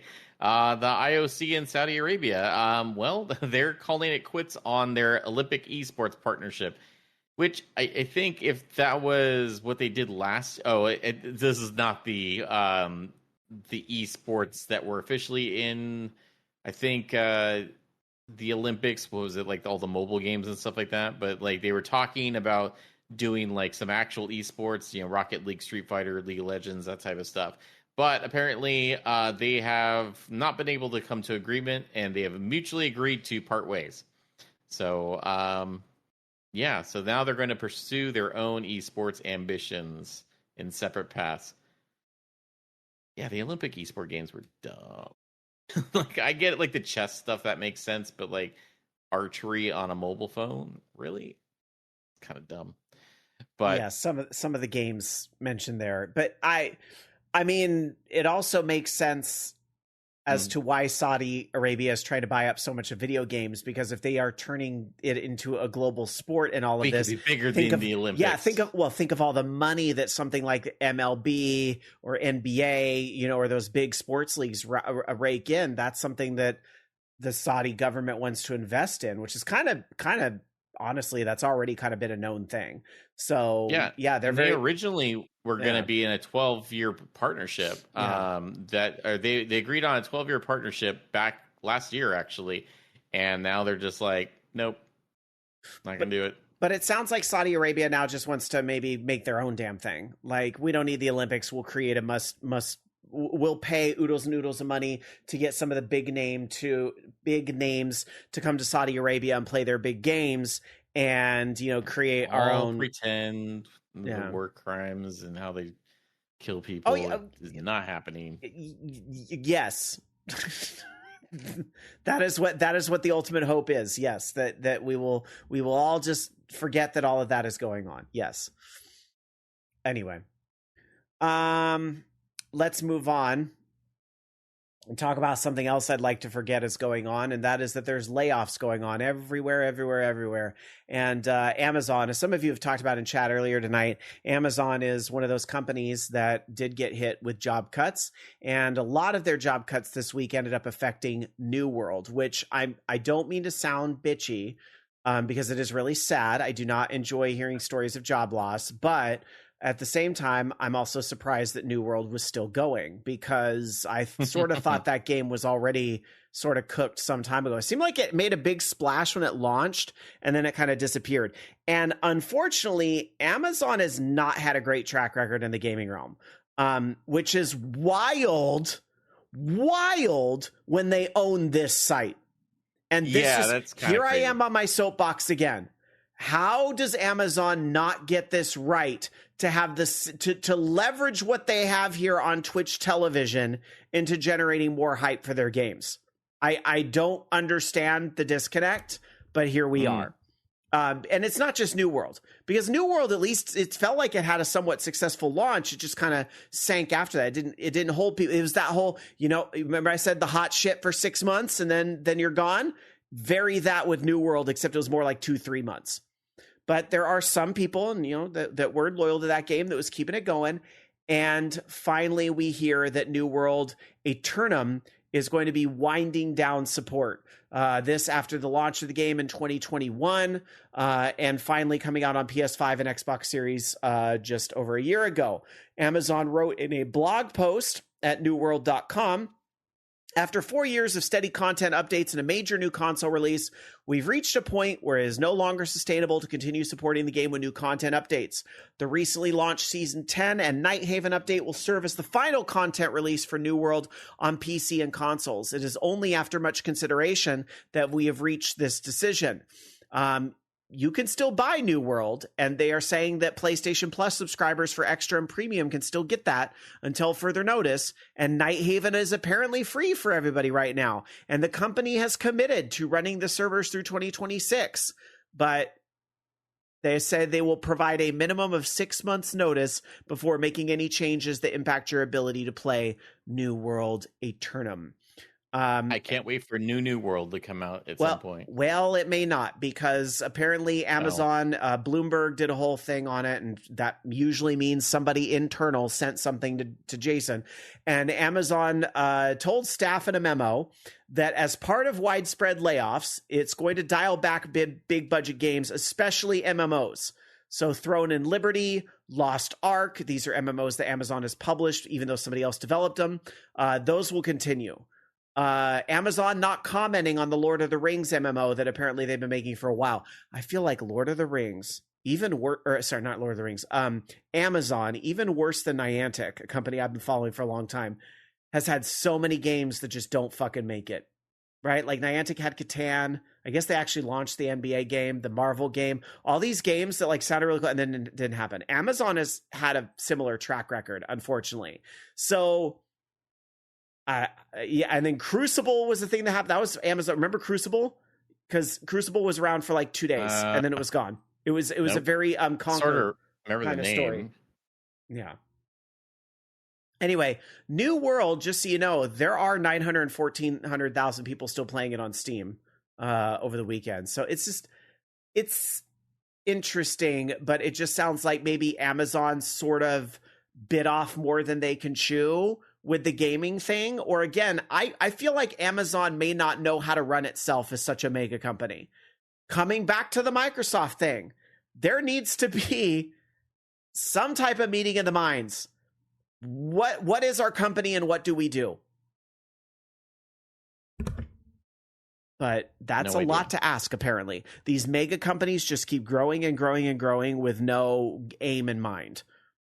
Bobby Blackwolf says Twitch was affected, but not super affected. They did lose some people. Yes, I did hear that some Twitch people were unfortunately impacted with this, which, who's left running Twitch right now is kind of what I want to know, but interesting. Bobby says Microsoft should have sold off the Xbox division or made it its own company instead of buying Activision. I'm torn because Activision needed to be sold, but perhaps that is what the government should have proposed, was that sort of spin-off. But it's not to say that a future government couldn't come in and force Microsoft to split up and say Microsoft has a monopoly, and maybe because of AI. Could be something with that. I don't know, but what do I know? I'm just some guy with a podcast. So, Questbuster in chat says about New World, it had a rough launch, but it managed to retain enough players to keep going. The latest expansion was really good and brought a lot of players back right before they announced the party was over. So that's interesting. Yeah, if the latest expansion was good, unfortunately, the word isn't out there everywhere. So maybe Amazon just doesn't know how to market their games. Well, if only there was a major website. Although I'm sure there's plenty of ads for New World on this website, but I wouldn't know because I bought the thing that hides all the ads. So, they had a website that they, maybe had lots of eyes in front of it, and then a streaming platform. Yeah, let's see, but they don't have that. Anyways. All right. Let's see. Jamie needed to step away for a minute. She is up next, but I think what we'll do, we'll just skip over to Loki's story and then come back. All right. Well, two of the directors from the Multiverses game have formed a brand new studio, Airlock Games. And instead of making giant fighting games featuring Warner Brothers characters, they are now making a more smaller indie title that looks a little bit like like a space sim type game, a little pixel art space sim game called What the Stars Forgot. It's their brand new first game for their brand new company, Airlock Games. They are putting it on Kickstarter, and it's like, man, we're like 20 years back again, and we're kickstarting games, and everything is hunky dory and stuff like that. But apparently, I don't know, it looks interesting. They're planning on launching the game in early access in December. But yeah, it's a sci-fi sim management horror game. It's nice to see the phoenix from the ashes sort of thing. I mean, I realize it's not the whole, it's just a couple of the directors involved and so forth, but it's nice to sort of see that wish of, I hope these people that are affected by the layoff can go and launch their own studio. It's nice to see. I realize that takes money, that takes investment. That it's nice to see that actually happen once in a while, right? It's nice to see that that's happening, and by golly, I hope the game is good. Yeah, and I mean, also like with all these big game studios that seem like they can't fail or are too big to fail, and releasing products that are underwhelming or stuff like that. And all these massive layoffs that we're having, I think you're going to see a lot of these indie studios kind of come out, and a lot of them be successful. Like we've seen that in the last few years. There's been a lot of these like Game of the Year titles that are from smaller independent studios, where these bigger studios are like, you can't make a game like that. Yeah, you can't make a game like that because it won't be as profitable as our shareholders want, but you can make a game like that will be profitable for the studio and make them enough money to continue to make the next big game or the next project they want to work on, if it's not a super huge game. So I think hopefully we'll see a lot of these people land on their feet and maybe spin up some of these studios and see what happens. But then again, then they eventually get bought and the cycle continues again.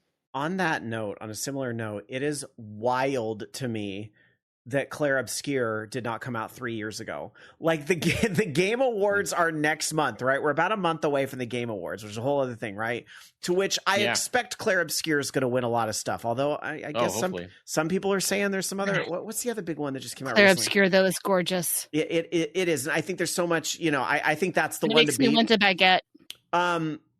But like it's honest to God, it feels like that game came out 3 years ago. Like it's wild to me that was a game from this year. Anyway, DarkSakura, we'll go to you in just a moment, but I do want to read some of these other comments that came in from chat on the New World thing because there is quite a bit here. Bobby Blackwolf talking about Amazon and maybe where they misfired says Amazon thought they could take down Steam because they were Amazon and Valve was not. A lot of companies have felt that they could take down Steam and have had mixed success. Maybe Epic being the only one that has had a reasonable amount of success, and Epic has Fortnite, and Valve had mandatory Steam install with everything. Plus, they were kind of first out the gate in that one. I don't know if I want to say first, but they were early out the gate with the must-have game. Like they had the right formula at the right time.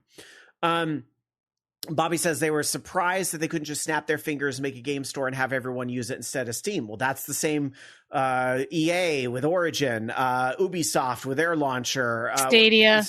A lot of people are learning. And Gwen this. points out that New World is through Steam. Oh yeah, it is. And Looney Bard also mentioning that they were in the game when the news hit. People had just bought the paid track of the season and new cosmetics. And as soon as the main page told us what was happening, the game population went down by 2/3 in a few minutes. That's wild. People wanted to just abandon ship that quickly. I don't know. I feel like if a game I really loved, like, I don't know, Final Fantasy 14, let's say they say tomorrow, oh, we're shutting down the Final Fantasy 14 servers. I wouldn't want to like just stop playing the game all of a sudden. Like, I don't know. It might be in that moment. You might just need to step away from it. Yeah. Process. Have a moment to process how much money I've spent over the years and all that. I at guess least with Stadia, I got all my money back. Sure. I guess that makes sense. When I had to fly to Alabama, so it came in really handy. Mish in chat says it makes me sad because I really like that one. Yeah, I'm not just because I hadn't played a lot of New World. I recognize it had its fans, but it seemed like it had a real problem getting a lot of new ones. So I don't know. Anyway, all right, let's move on. DarkSakura, this is exciting news to me. Yes, and I immediately told Dan that I have to attend. But one of my favorite ever sound designers and composers, Akira Yamaoka, or properly Yamaoka Akira, has been a mainstay in a lot of like whatever playlists I have going on. He has done a number of sound direction, like including Silent Hill, of course, The Medium, Lollipop Chainsaw, all of that, and he is doing a U.S. tour starting in February 2026. And he's bringing some of his soundtracks to play on stage, working with Raj Ramaya, who is known for his work on Cowboy Bebop and Resident Evil, who is opening for Yamaoka. They've also collaborated on a single called Encrypted Code Reality, which will be actually available yesterday on Halloween. Have to go get it.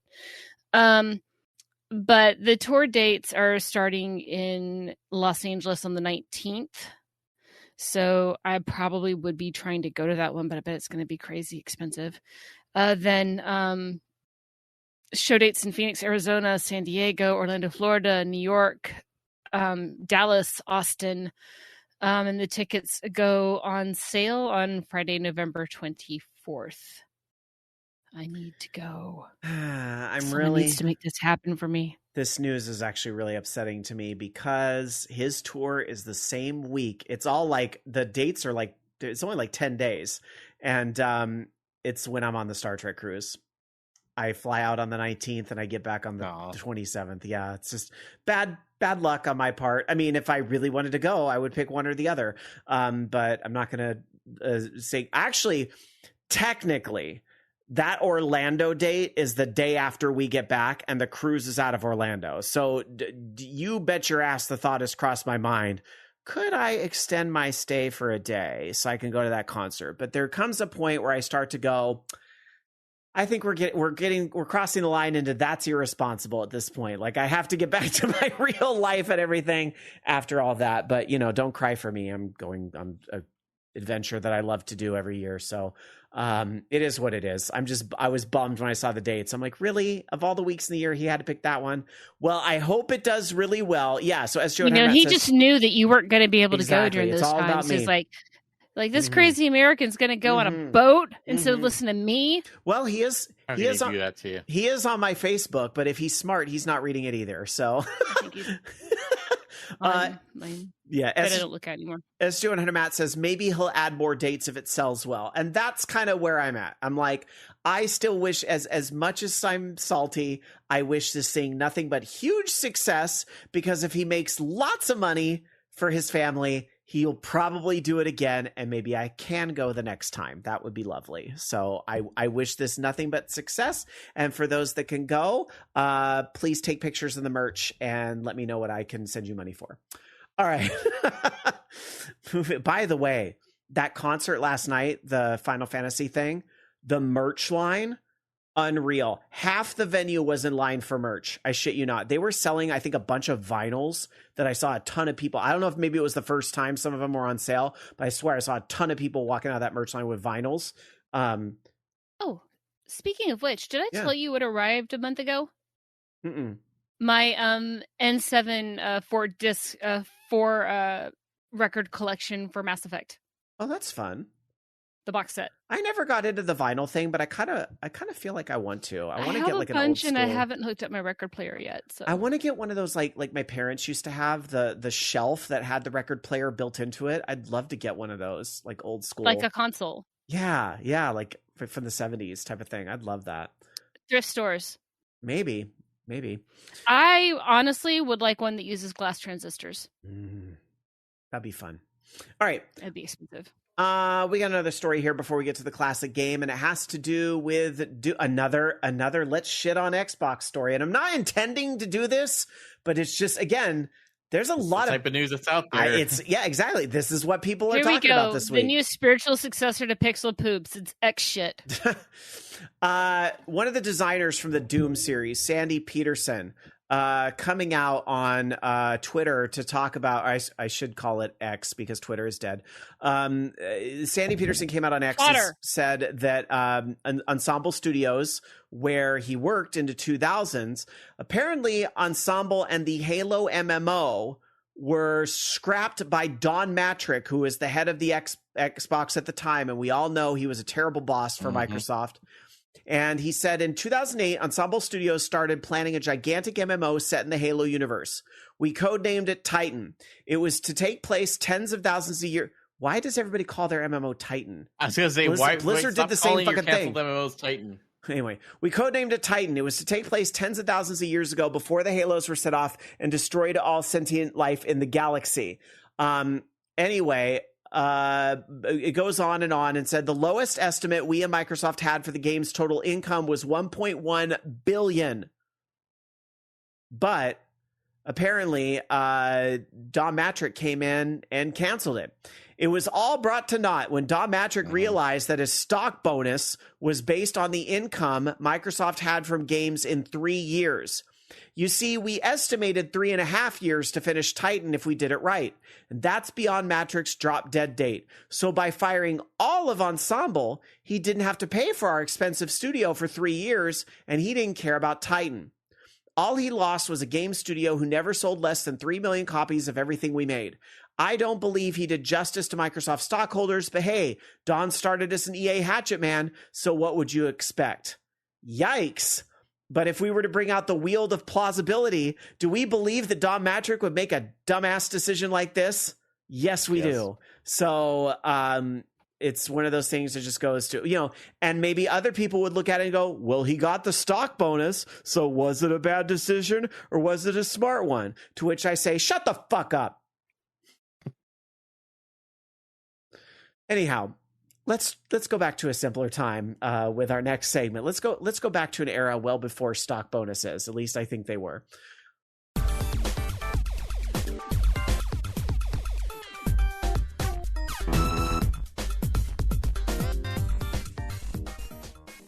And now Now it's time to travel back to a simpler time, where I'll dive into the vault and pull out a classic and tell you about it. It's time for the classic game of the week. And apologies, a little bit of the loud noise from said game making its way out over the stream there. But what did you pick tonight, DarkSakura, for the classic game? I picked a game that is more colloquially known outside of Japan as Gourmet Warriors. Its actual name is Bishoku Sentai Barayaro, which is Rose Rascal's Gourmet Squadron. This is a side-scrolling beat-em-up. It was developed by Winds and published by Virgin Interactive Entertainment for the Super Famicom in 1995. Of course, Japanese-only release. We'll get into the re-release about it a little bit later. But it's basically, it's just like a total lampoon on Sentai, the Sentai genre. So you have 5 stages with a time limit, and you lose. You basically have to go through and pick up ingredients. And each of these stages, you lose all of your ingredients when the timer reaches 0. But you have multiple lives, so you can just. It's like if the character dies, it's an automatic game over. So you have to focus on the time limit if you want to. Recuperate your strength after, fighting the final boss. And you also have a button in the game that makes the character do Sentai poses when held down and use with a directional pad. It's just there for flex. That's all it is. So basically, in the year 20XDX, you have a city known as Zeus Heaven Magic City, recovered after World War III, and the inhabitants have to ingest protein in whatever food they can find. And there is an organization called Bath that basically it's just constantly expanding corporate, thing. It makes me think very much of Genom in Bubblegum Crisis, right? Or it just keeps getting bigger and bigger, making all the things. And they're trying to fight the city's trying to fight against this with a super soldier that has the strongest body armor. And there are 3 humans named Bonjour, Mademoiselle, and Très Bien, who have been turned into fighting machines. I love that their names are just like, we have hello, we have ma'am, and we have very good. Those are their names. Bonjour, Mademoiselle, and Très Bien. So anyway, Retro Gamer gave it a 79%, saying that one should at least play it once. Their quote is, if you can stomach Chowainiki or enjoy it, then this might be right up your alley. Yeah, it's a silly one. I think it's hilarious. And it got re-released on January 30th, 2018, Blaze Pro, Pico Interactive. And they also, Pico, created and published a US SNES cartridge with a full English translation called Gourmet Warriors. So there you go. That's the game. There's not much else to it. I have to admit, not a game I think I ever have seen somehow, but very, very much of that, Final Fight clone era. But kind of, yeah, I'd check this out. Oh, there's always beat 'em ups. Where are you getting new beat 'em ups now based on old things? Yeah, that's true. That's true. So, check it out. I also just think that the cover is absolute fan service because Mademoiselle there is very busty. Boobalicious. Busty. She's busting it's out. Armor. She's busting out. Highly armored. Her boobs are not armored. The most protected part of her boobs are the nips. All right. Let's cover a couple other quick topics here in a segment we call Rapid Fire News. Loki. All right. So Limited Run Games is having their 10th anniversary. Has it really been that long? And they've done a lot of announcements of Switch games coming out. So Starting off, we have Onimusha 2, Samurai's Destiny, coming out next year. Little Goody Two Shoes, Turbo Overkill, Jay and Silent Bob's Chronic Blunt Punch, Xenotilt Hostile Pinball Action. That's a cool name. TMNT Tactical Takedown, Bad Cheese. I love these names. Fuga Melodies of Steel, 1 and 2 and 3 coming next year. Fear Effect 2, Retro Helix, Choa Ainiki Collection. Valiant Hearts coming home. Double Shake, Slam City with Scottie Pippen, Respect Edition. Broken Reality, Renane, Lil Samson, Arrow the Acrobat Collection, Ernest Evans Collection, Sigma Star Saga DX, Shantae, it's a brand new game, Keyman and the Masters of the Universe, Dragon Pearl of Destruction. I think that's a beat 'em up game too, which sounds awesome. Capcom Arcade Stadium is also coming out 2026. Lots of physical releases that unfortunately I probably won't buy. There was something really interesting I was seeing. I think Dark Tetsuya posted it to Blue Sky, but apparently something about how the Little Samson, like the way that they're releasing it has to do with like trademark abandonment in Japan. Is like how they were able to actually make that happen. I'm trying to actually pull up his feed to see if I can find that originally skeet on that.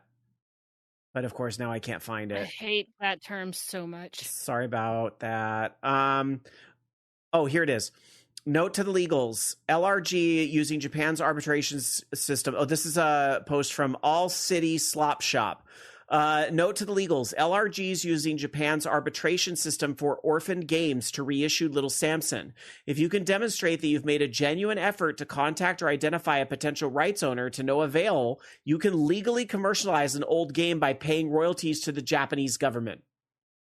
And apparently that is how Little Samson is happening. To which I say, Guardian Legend. How many royalties do you have to pay for Guardian Legends? Yeah, exactly. Right, exactly. And then Dark Tetsuya posted President Cat. But I think there was a tie into a TV thing with that particular game. So that one's going to be a lot harder. But that's kind of neat. I have President Cat on my portable emulation device. All right. Anyway, what else do you have in the news front, Logie? All right. And then along with that, we have a Call of Duty movie coming. Yay. Yay. They're being written by the writers from Yellowstone and Friday Night Lights. Okay, well, I can see the demo now. Cool. Yeah, I can't wait to not see that movie. All right. DarkSakura, what do you have for us? Well, it's a code for the Dracula X Nocturne in the Moonlight for Saturn, also known, it was the Castlevania Symphony of Night version, the one that I just finished playing through. It has a kind of an Easter egg now. It's escaped notice for years, but if you enter your name in as staff, you get right to the credits. So maybe any % speed run shenanigans. Fun. All right. And as mentioned in the intro to tonight's show by Jason, a little tribute there to Mauro Farina. I hope I said that right. A really large name in Italian Eurobeat and Eurodance scene, who was a producer there. He did pass away this week at the age of 68. If you actually look up his bio or just like search like Remy Wiki for some of the things he's contributed to, Boom Boom Dollar, the Red Monster Mix, Upside Down, which was, so he released a lot of things under like pseudonyms, just like a lot of people that worked on the old DDR did back in the day. You Leave Me Alone, he had a credit on that. So he had a lot to do with the old DDR series. And if you were a fan of, some of the legendary songs in that game, you probably heard his work at some point. So RIP, 68, pretty young in the grand scheme of things. So very unfortunate. All right, let's travel around the world and check out some release dates. Let's start in the US. Loki. All right. Well, we've got 1,000 Times Resist on PlayStation 5 and Xbox Series. Age of Empires 4 Anniversary Edition on PlayStation 5. Cling to Darkness on PC. Europa Universalis on 5 on PC. Football Manager 26 on PC, Mac, PlayStation 5, Xbox One, Xbox Series, iOS, and Android. Satisfactory on PlayStation 5 and Xbox Series. Biped 2 on PC, Nintendo Switch, PlayStation 4, PlayStation 5, Xbox One, and Xbox Series. The Fable, oh my god, it's coming out. Except it's not.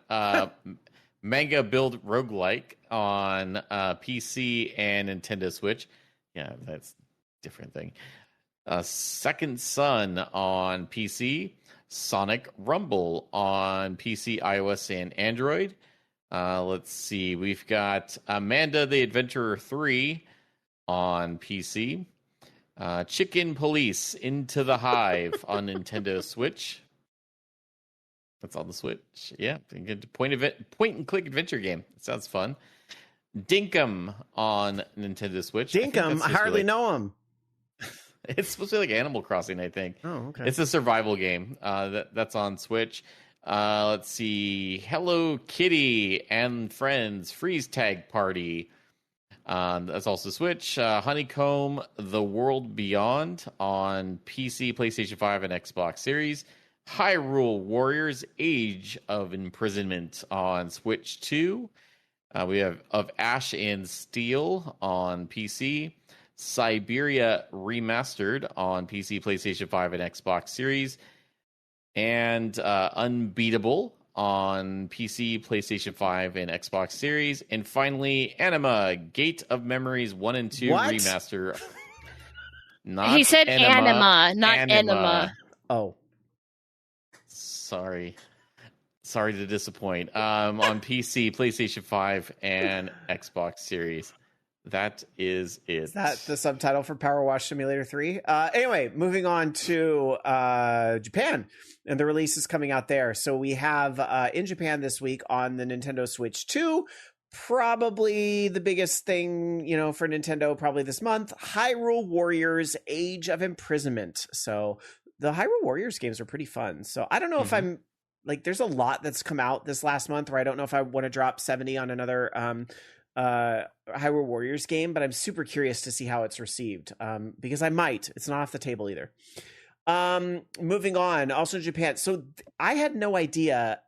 For some reason, this is on my list, even though it's a US release, but Let's Sing 2026. I didn't know we had an active karaoke game still in development, but apparently it's got Billie Eilish, HOTTOGO in this. Let's Sing is happening. Had no idea. Anyway, in Japan, for the PlayStation 5, you can get a variety of controllers for Street Fighter 6 characters. There's 10 different controllers coming out for 10 different characters. So if you really want a Chun-Li, arcade stick, or you want a Cammy or a Rashid, some of the newer characters, Marissa, you can get it. Check that out. Otherwise, as far as the game goes, Absalom is coming out this week on the PlayStation 5 in Japan, and that's it. I guess everybody else got out of the way for Hyrule Warriors this week. So let's go over to the UK, DarkSakura. That ain't stopping anything there. Tavern Keeper for early access on Steam is November 3rd. Also November 3rd, Double Jam, PC, PS5, Xbox, Switch. On the 4th, Age of Empires 4 Anniversary Edition, PS5. 1000 Times Resist, PS5, Xboxes. Age of Empires 4, Dynasties of the East for the consoles, except for Switch, and PC. Sorry, it's on PC. On the 4th, Beyond the Grove for PC. Windstorm, The Legend of Killamori, early access for PC. Europa Universalis 5 for PC. Football Manager 26. Of course, this is real football and not American football. Also for PC, Football Manager 26 console, Xbox, PS5, and the Netflix version as well. Master Lemon, The Quest for Iceland, PC, PS5, Xbox, Switch. Let's Sing 2026, as you said before, for PS5, Xbox, Switch. Satisfactory, PlayStation, Xbox. Shard Squad for PC. I almost said Shark Squad, and that would have been funnier. Windstorm Legend of Killamori for PC. On the 5th, my mama's birthday. And our old friend Rob Kippen. Happy birthday, friends. Dogwitch for PC, Strange Seed for PC, Vivid World for PC, Nature for PC, and Mac OS. Biped 2 for PlayStation, Xbox's PC, Cairn for PS5 PC, the Fable manga build roguelike for PC. On the 6th, Unbeatable for PS5, Xbox's PC, Siberia Remastered for PS5, Xbox's PC, Hyrule Warriors Age of Imprisonment for Switch 2, Honeycomb: The World Beyond, PS5, Xbox's PC, Dinkum for Switch, the Posthumous Investigation PC, Whiskerwood PC, The Last Caretaker PC, Dino Cop PC, Jenner PC, of Ash and Steel, etc. Rebel Engine, the same. A Pizza Delivery for PS5, Xbox's PC on the 7th. Anima Gates of Memories 1 and 2 Remaster for PS5, Xbox's PC. I Hate This Place, PS5, Switch, Xbox's PC. And that is it. Sorry, I just love it. Did I not say? No, I just love that there's a game called I Hate This Place. What is the place? Honestly. Is it just America in 2025? This is a UK this is a UK release though. It could still be somebody's on a trip over here. I hate this place. All right. Anyway, just one other quick story for you before we get to the listener roundtable tonight. Loki, definitely thought of you when I saw this headline. Can't imagine why. Yeah, so apparently to think that we could have had a Kojima Matrix game. The Wachowskis did approach Hideo Kojima on the possibility of making a Matrix game back in the late 90s. Unfortunately, Konami, being Konami at the time, said, nope, you can't do it. So that's annoying. So they were shut down by the higher-ups at Konami, the vice president of licensing at Konami Digital. Talk about screwing up. This would have been right in the beginning of that era where Konami really didn't know what the fuck they were doing. So that's too bad. We're going to put it all on Patchy Slot. At the same time, though, a Kojima Matrix game would have been wild. It's really not too late to do it. It isn't. I agree. You know what? Like, if that's the game he wants to make, I actually would be super curious about that. So I would like to see it. It's not too late. Listener Roundtable. We're going to take your calls over at our Discord server, vognetwork.com/Discord. If y'all want to stay in touch after the 23rd as well, Discord's going to be a great place to do it. And any of our future projects will certainly be promoted over there. VOG Network is continuing as well. Bobby Blackwolf is still going to be there, and whatever else is cooked up by us in the future. So encourage you to stay on the Discord and keep the conversation going. I'm going to get to, I see somebody in the green room. I'm going to get to that in just a minute, but I did want to get to real quick. I was told we had a Blue Sky message as well, and I want to make sure I get to that. I did see a chat and one email.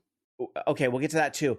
Rin Mari sent us a tweet saying that they got the Street Fighter burgers and actually sent a picture. Yeah, and I was like, oh, those do look kind of good. Why is McDonald's better than it is? Anyway, Dark Tatsuya, talking about our last episode, sent us a message saying, I was catching up on last week's show on this Tuesday evening. Exorbitant thank you to Rob for mentioning my situation. It was a pretty rough October for us then to have that fall into my lap. It was not fun. Keep up on the medical stuff if you are able, which I think is a very good life lesson for everybody. If something doesn't feel right, it's probably not right. So, at least talk to a teledoctor. If not, go into the office and be seen by one once in a while. And Mish followed that up saying, you haven't got a clue about, I think this was a few days later, but I'll read it anyway because it's adorable. Mish said, you haven't got a clue about how much I love him, do you? And I'll be forever grateful to @orangeloungeradio for helping us find each other. We may never officially get married, but as my mother says, legalities aside, we are already married. And it's till death do us part from here on out. As far as I'm concerned, Mish, If you say you're married and he says he's married, if the two parties say they're married, they're married. And this is coming from somebody whose marriage is back up for debate in this country and could possibly in the next few years no longer be legally married at the national level. And so, you know, I might be in a similar, I realize our situations are very different, but it's one of those things where it's like, it's not going to like the government is not going to tell me how to feel about the guy I've been with for over 15 years. And y'all know how I feel about that. I don't need to say nothing else. So, Mish, you're as good as married to me. Fuck what the government says. They're not getting a lot of things correct lately, so we don't care what they think. Let's see. Bobby in chat did some research on I Hate This Place. Apparently, it is a survival horror game. The place is a creepy ranch at night that you're trying to survive. And Bobby says they greenlit a new Matrix movie without the Wachowski sisters. Is that true? I would be surprised. Yeah, I think there was a new Matrix movie coming. That's going to be something. All right. We have a call in the green room. I do want to get to it. So let's bring them on into our broadcast room. Hi, you're on Orange Lounge Radio. Who's this? Hey, this is AJ Twist. AJ, it's been a while. How are you doing, my friend? Doing pretty well. Yeah. Good to hear from you. Yeah, thank you. I'm calling in to kind of make a confession. Okay. I guess I'll start off by saying, since you guys will be ending the show soon, I started listening to you guys way back in the To Go edition. That was a while what ago. Year was that? Was that like 06, It could have been 07? as early as 05. The first episode was December of 05, but it was like literally the last week of 2005. So probably 06, because that's when iTunes happened, was 2006. So yeah, okay. That's crazy. I remember it was around that time where the whole GTA, San Andreas, hot coffee, legality stuff was going on. Oh, yes. Yeah, that's the story I remember when I first started listening to you guys. But yeah, so listening to you guys and also discovering All Games Interactive, Scott Rubin and all that, you guys inspired me to start my own podcast as well. What? I didn't know that you had your own podcast. Yeah. What's it called? Unfocused Podcasts. How long have you been doing it? That sounds like my life. It's our life too. How long have you been doing it? It's so unfocused that we're currently on hiatus right now. Not sure if we'll come back. We've been on a hiatus for like about 3 years now, maybe two or 3 years now. We've done that before once too. We took like a 1 or 2 year break at one point as well. Just life stuff happens. My co-host started a family. He has like 2 kids right now, so we're kind of taking a break because of that. But we've gone I think we started in 2008. Wow. Is when we started ours, and I think we went there were like 300 episodes deep. Good for you. And that really is, thank you for saying that. That really is one of the absolute nicest compliments we can get over the years, is that somebody says, I was inspired to do my own thing. It's a weird way of looking at it. Don't take this the wrong way, AJ. It's a weird way of looking at it, admittedly, but I think about all these children that we have, and so many children we don't even know about. Okay, Mama Roo. That's exactly the joke I wanted to make too. I was going to say, you know how people, sleep around, come around 18 years later. All I had to do was whisper some things in your ear. No, and it's omelette du fromage. It is quite the compliment. It really, truly is. So thank you for saying that. It's I know there's other shows. I know Anime Jam Session has said openly they were inspired by what we were doing here. They're still going. And, DarkSakura has been talking about a successor project. And so that's, there's plenty of kids out there. And so hopefully that sense of don't be an asshole to people on the internet, and get all the voices in the room and hear some different perspectives and listen to some things in different ways. Hopefully a lot of that kind of carries on from this. And, it's just there's a lot of awesome people that listen to this show, and I'm really happy to hear that many of them are taking it forward in their own ways. I think that's really truly is the nicest compliment. So thank you. Yeah. And then hopefully, I would like to get back and do some more shows again once my co-host can find some time again. Especially now since you guys are leaving, it's like, okay, where am I going to get my news from? I got to start doing my own news again. I'm doing something. Hello. Okay, yeah, we'll see what that comes out. Then we'll we'll check that out for sure, though. I wanted to ask too, a couple things. Number one, because I remember when we first started our podcast, it was so jank. We were literally using this Rock one still Band. is. What are you talking about? I was using a headset I stole from my old job. Yeah. Yeah. What kind of equipment did you guys have in the first few episodes? I had a Plantronics call center headset. We had a cheap ass Radio Shack mic, which was like a $10 mic, which probably was just an exposed wire, like literally in a plastic case. If you actually go back and listen to that first episode, so something about OLR's history that not everybody knows. Loki made himself a co-host on this show by showing up every episode, and I'm so thankful. I wouldn't have had it any other way. If you go back to that first episode and listen to like Loki's comments, he literally sounds like he's talking into a tin can, and it's because he is. That was a real shit microphone that he was using.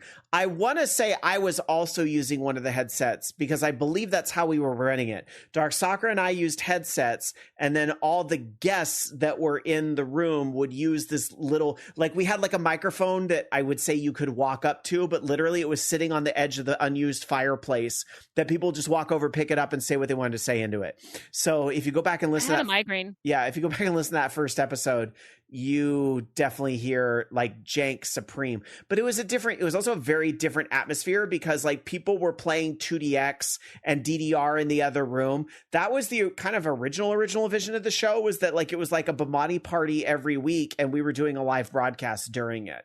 It's kind of because remember, this show in many ways was a spin-off of another show that I was a co-host on for years, and DarkSakura was like the most frequent guest host ever, was Under Sedation Live. But that was one way we were separating ourselves from that project, as opposed to being a pre-show to the Rocky Horror Picture Show like that was. This was about that Bomani environment and sitting around and playing the games and having fun with it. So it's just, it was such an interesting environment. But I think also brings me back to kind of like my main point, which is so many people out there that want to get into podcasting get so focused on having the right equipment. And yes, it helps. It's necessary. You want to be able to sound good. It will turn people off if you're hard to hear, you have volume issues and things like that. But I will say this, do not let it stop you from creating, because it is far harder to have the discipline to keep it going week after week. You've got to make it a habit for yourself. And that's the only way you're going to be able to stick with it. That's the only way we've been able to do this for as long as we have, is to be able to say like every Sunday night is OLR time, and have that for 23 years and have that set into our routine. You got to be able to do that with whatever it is you're working on. It doesn't necessarily have to be weekly. You could say once a month, we're going to get together for a couple hours and record several episodes, because maybe we're doing like a serial killer podcast or something. And so we can do, it's not as timely. You can record a bunch of episodes up front. That's fine. But just, you got to set that time. Having the discipline to do that is far harder than buying the right microphone on whatever Best Buy or wherever you're buying your equipment. Yeah, definitely. Yeah. We had Rock Band microphones, and we plugged in 2 of them into our computer that was barely running at the time. And I remember listening back to it, and there was desync issues between the mics, and I had to go do a lot of editing in there to just fix it, make it sound good, because you would hear echo from the other co-hosts, coming off one mic. And but going back to our first episode is painful on a technical level. But we did listen to it a few years ago. Unfortunately, the broadcast is gone because Twitch changed their rules on retention. But we listened to it again a few years ago, and I found I walked away from that going, it wasn't as bad as I thought it was. Like in my technical mind, I was like, it's rough. But I was like, actually, this is kind of funny. Like we were actually kind of on it, like in the very beginning. It was fun to go back and listen. So. Yeah. My other question too for you guys was about DDR, because you guys came from the DDR days. I kind of missed that boat. I think I got on the boat like right when it was shipping out. So I got in late. So I never saw any tournaments.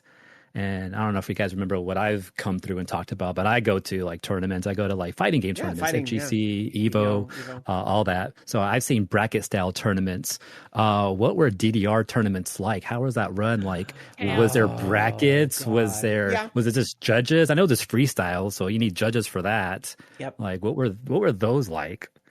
Most of them were separated into two categories. You would tip the standard, quote unquote, the boilerplate DDR tournament would have perfect attack that ran during the day and then freestyle competition that started at night. So perfect attack could kind of be done one of two ways. You could be competing for a high score. Usually I found that tournaments with less entries were going that way. Like you play a qualifier song.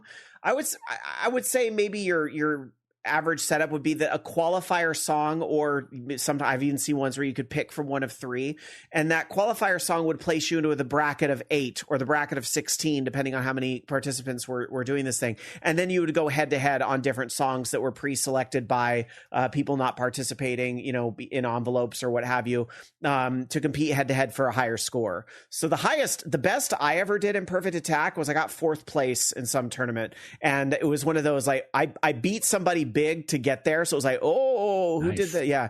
So but then it was like I never did that good again. And then usually what were the songs? Like, do you remember what songs you played? Like, I don't know why I imagine people just like 300 max. Let's do like. I think it's even before that. Like from when I remember when we were going to like Milpitas Golfland and stuff like that. I don't even think Max was out yet. I think that was like the age of 4th and 5th mix.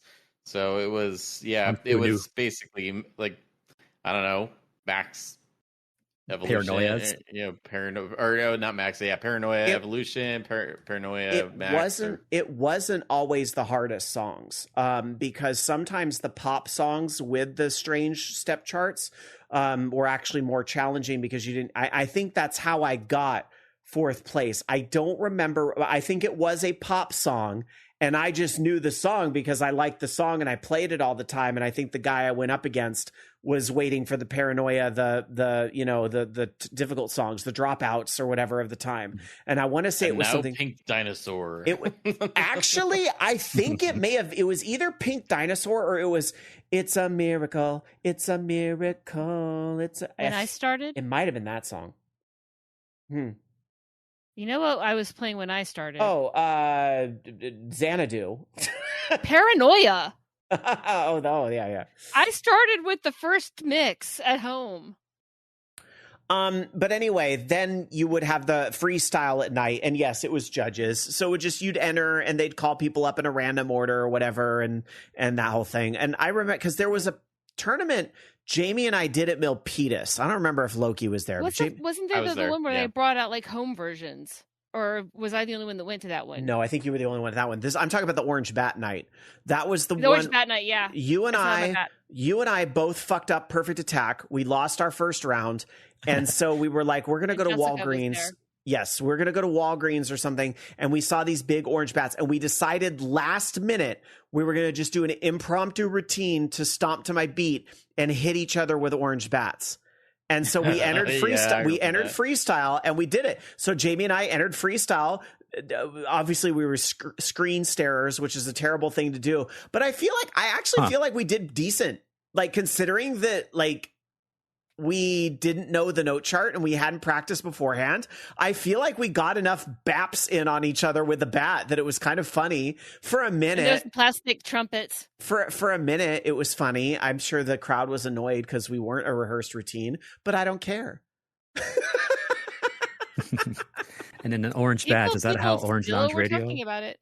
No, this is pre-OLR. Yeah, this is pre-OLR. And no, funny enough, that is not Orange Bat Radio. It is funny that came into it. No, the name was because, again, sort of the boilerplate and where we started. Under Sedation Live. Under Sedation is a line from the Time Warp and the Rocky Horror Picture Show. Riff Raff says it. And for Orange Lounge, it was like, well, we want to name our show something that has to do with DDR and Bomani. Yeah. But we also want it to sound like, you know, the vibe of you're coming to this place to play the games and talk about them. And so, of course, the band Orange Lounge from some of the later, especially like Guitar Heroes and that stuff, we said, ooh, that's a good one. Orange Lounge kind of gives that vibe of like it's a lounge. We're lounging around talking about games. And I mean, it was a great decision for the time, but it definitely hurt our discoverability factor in the later iTunes era, because we were not the show that we may be the oldest show, but we were not the show that decided to call ourselves Video Game News Radio or Gaming Lounge Radio or something like that. No disrespect to any show. You beat us to it. So it is what it is. Yeah, I feel the same way with the Unfocused podcast. I don't think that really helped. Like, but we were unfocused, though. We were not only gaming, but we talked about like comics, anime, and just nerd stuff. Really, I will say this. It's part of the reason. I don't think I've ever said this. That's part of the reason I rushed a podcast that went for about 10 episodes. Not even that, maybe 7, called Pokestop Podcast. I used to do that show with Shane for a hot minute. I rushed that podcast to a reality fast to get the name Pokestop Podcast as soon as Pokemon Go came out. I remember that. Yeah. I don't know if you remember, but I think I contacted you over Twitter, and I wanted to be a co-host for a day, but my schedule didn't work out that day. Bummer, because I probably would have done it. We had some fun episodes, but it just I was not into the mainline games at that time.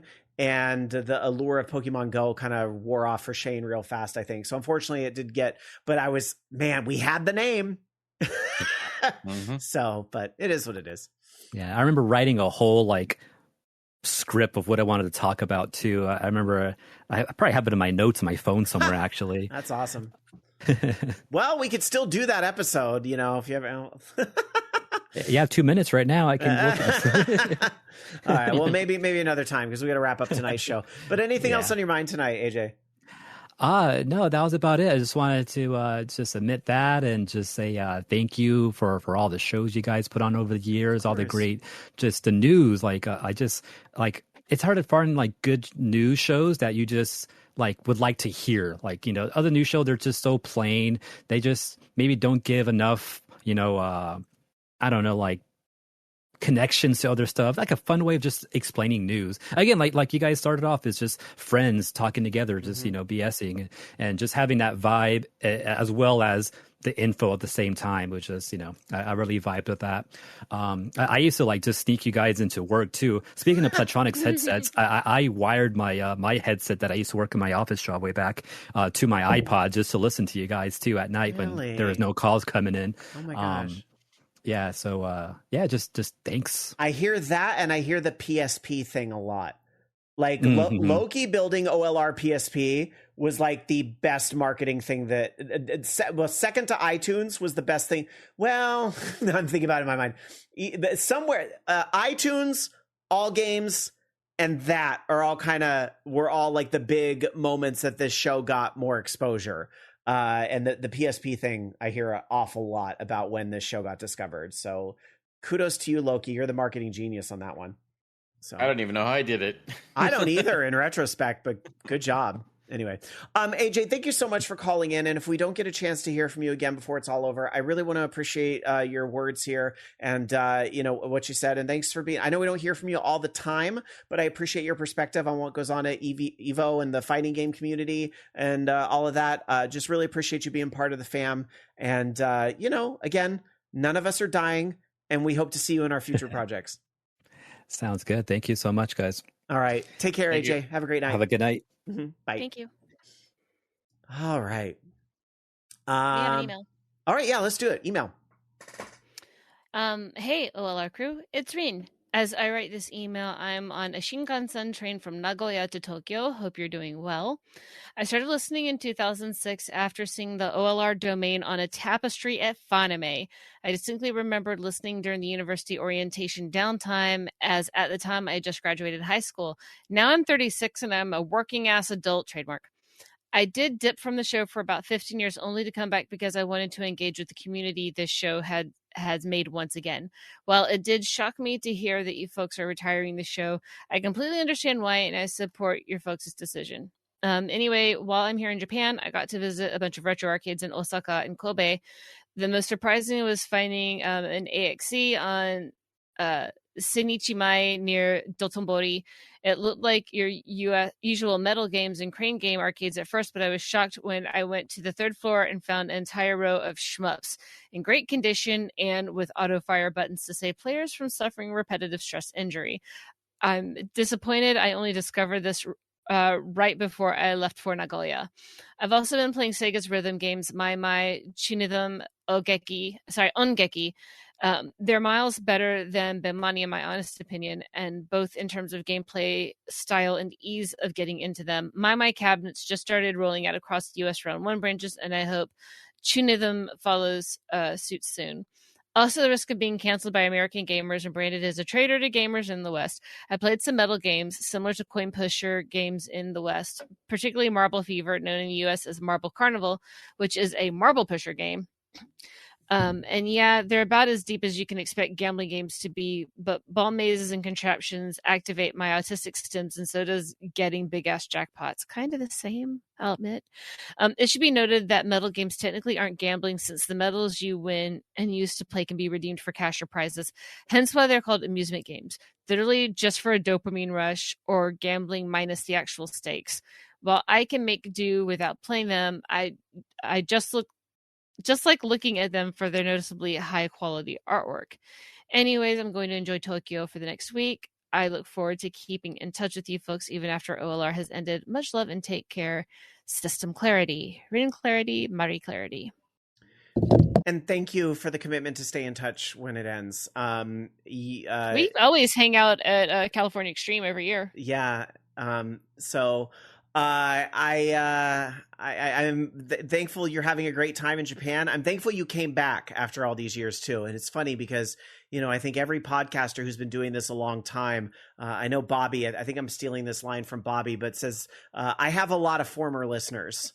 And sometimes that's kind of how it feels here too. And that's okay. That's not a read. That's not like it just, I can think of shows I used to watch. I think of TV shows I used to watch every single week without fail that I don't watch as much of anymore. RuPaul's Drag Race, great example, because I even had a podcast on that with some buddies for a hot minute. I don't watch Drag Race anymore. It's hard to avoid on social media. I kind of see the highlights and stuff, but I don't really watch that stuff anymore. So, and it's not that I hate it or anything. In fact, I love a lot of the talent that comes from that stuff. But Survivor, I don't watch every week religiously like I used to. Or like maybe The Simpsons, probably for a lot of people. Like we all used to watch The Simpsons, for those first couple of years. Not all, but, a lot of us did.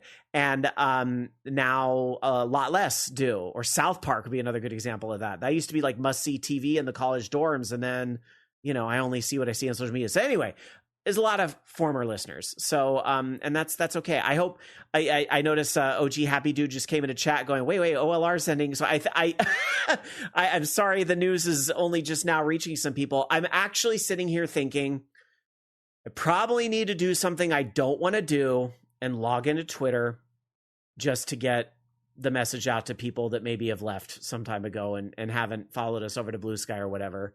Much as it's paining me to say it, I feel like I might need to send a note just so people know they only have a few more chances to catch us in this form until whatever the future may hold. So, all right. What else? That's it. Emails. If you want to send us an email, participate@orangeloungeradio.com. I would highly encourage you to get those emails in the next 2 weeks.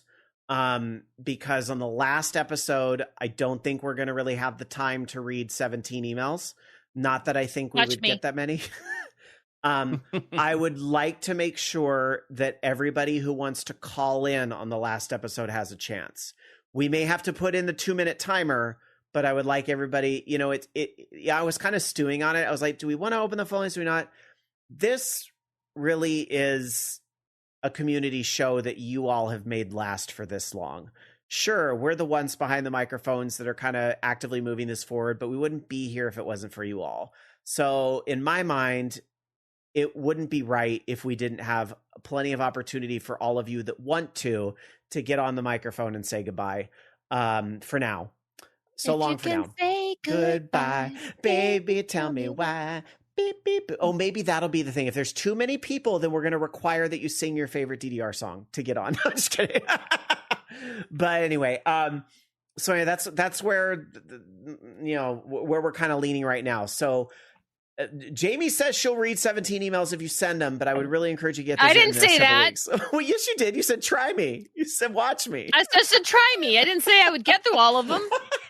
Okay, she'll abbreviate them all. She'll say, I'm going to read the first word of each of these emails. This one says, Jamie's the best. This one says, Jamie's the best. This one says, I like Minecraft. Forward to Loki.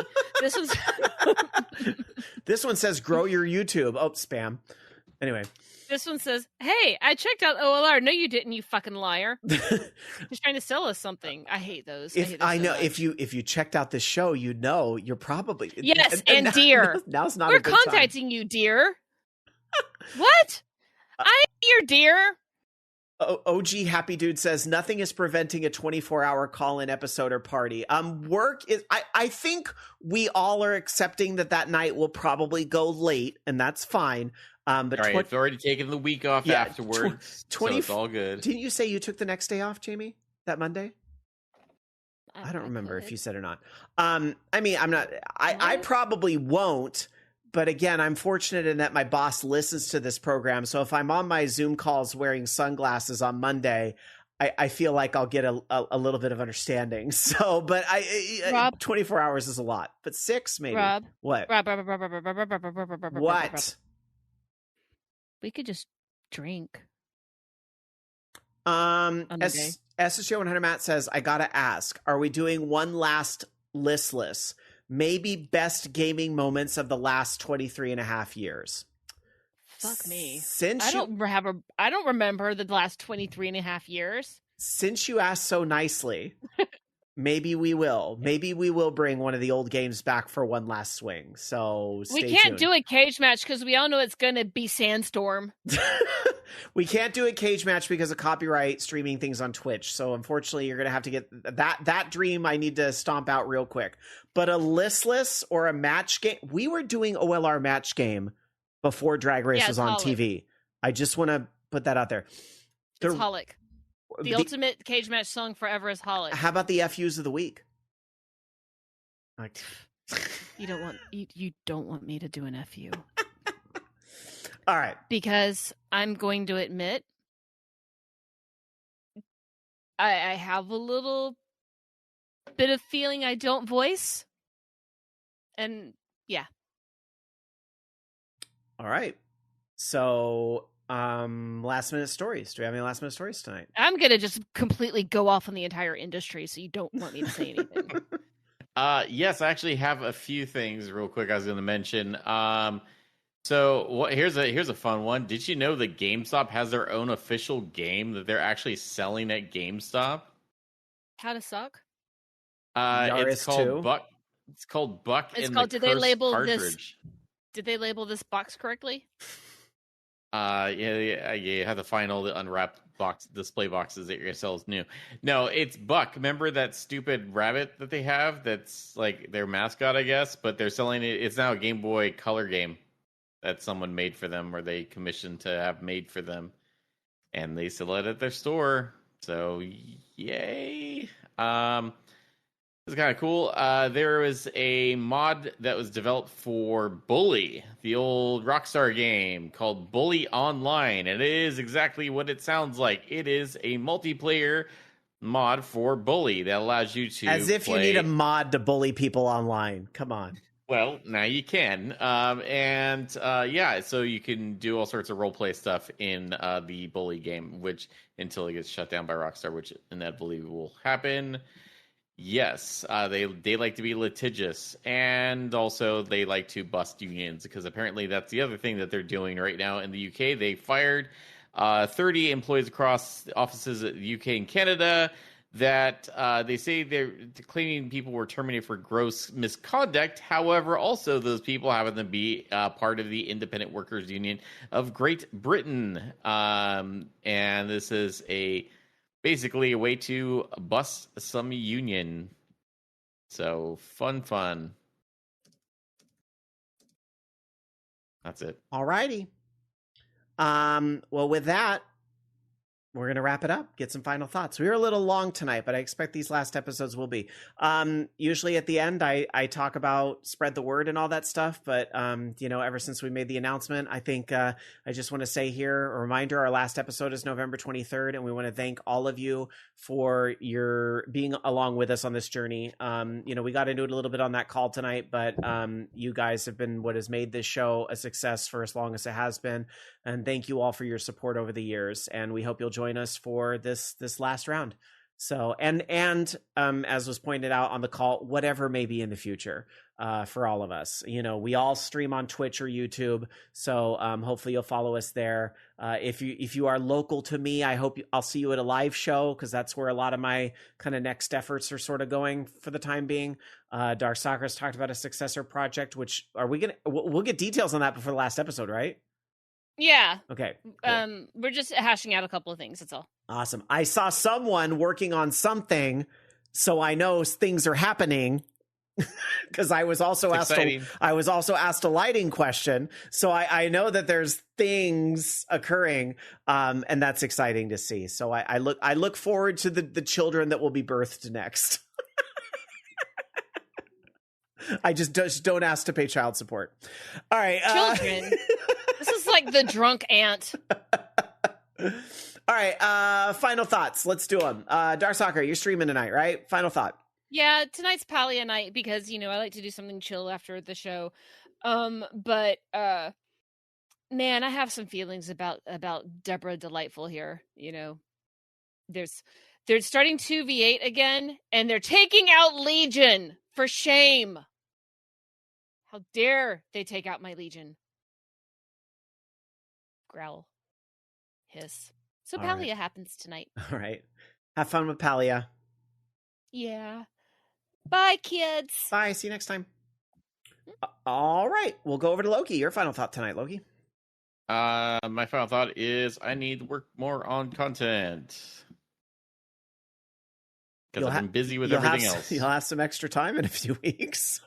That's true. I need to actually. Funny enough, I need to I figure out what Gallows humor. I just gonna say I love Gallows humor. So please, don't take this stuff personal. I know you won't, but just for the listeners out there, that Rob's morbid. I'm like, this is how I cope with decisions. No, I do want to start a new streaming series. I haven't decided if I wanted. It's kind of weird because So the modded series I want to start right now is supposed to be very cinematic, but also it's supposed to be pretty fun to play. So, if I do it all cinematic and it's all scripted, it's a lot of effort. But I also want to play it, So I'm like, I don't know how I'm going to do that.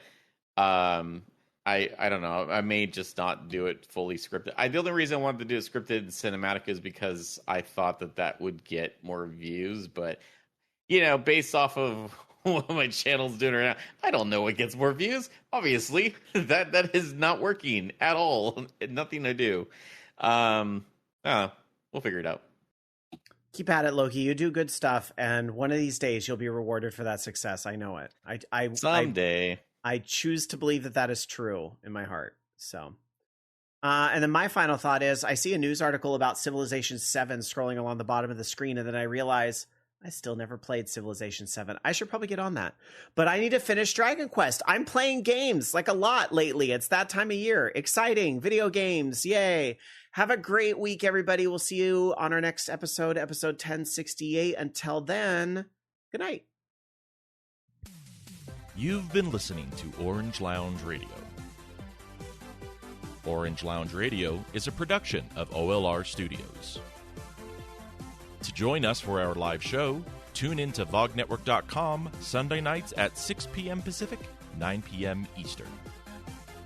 The views and opinions expressed in this program do not necessarily reflect those of the staff of Orange Lounge Radio nor VOG Network, but they were all still true. See you next week.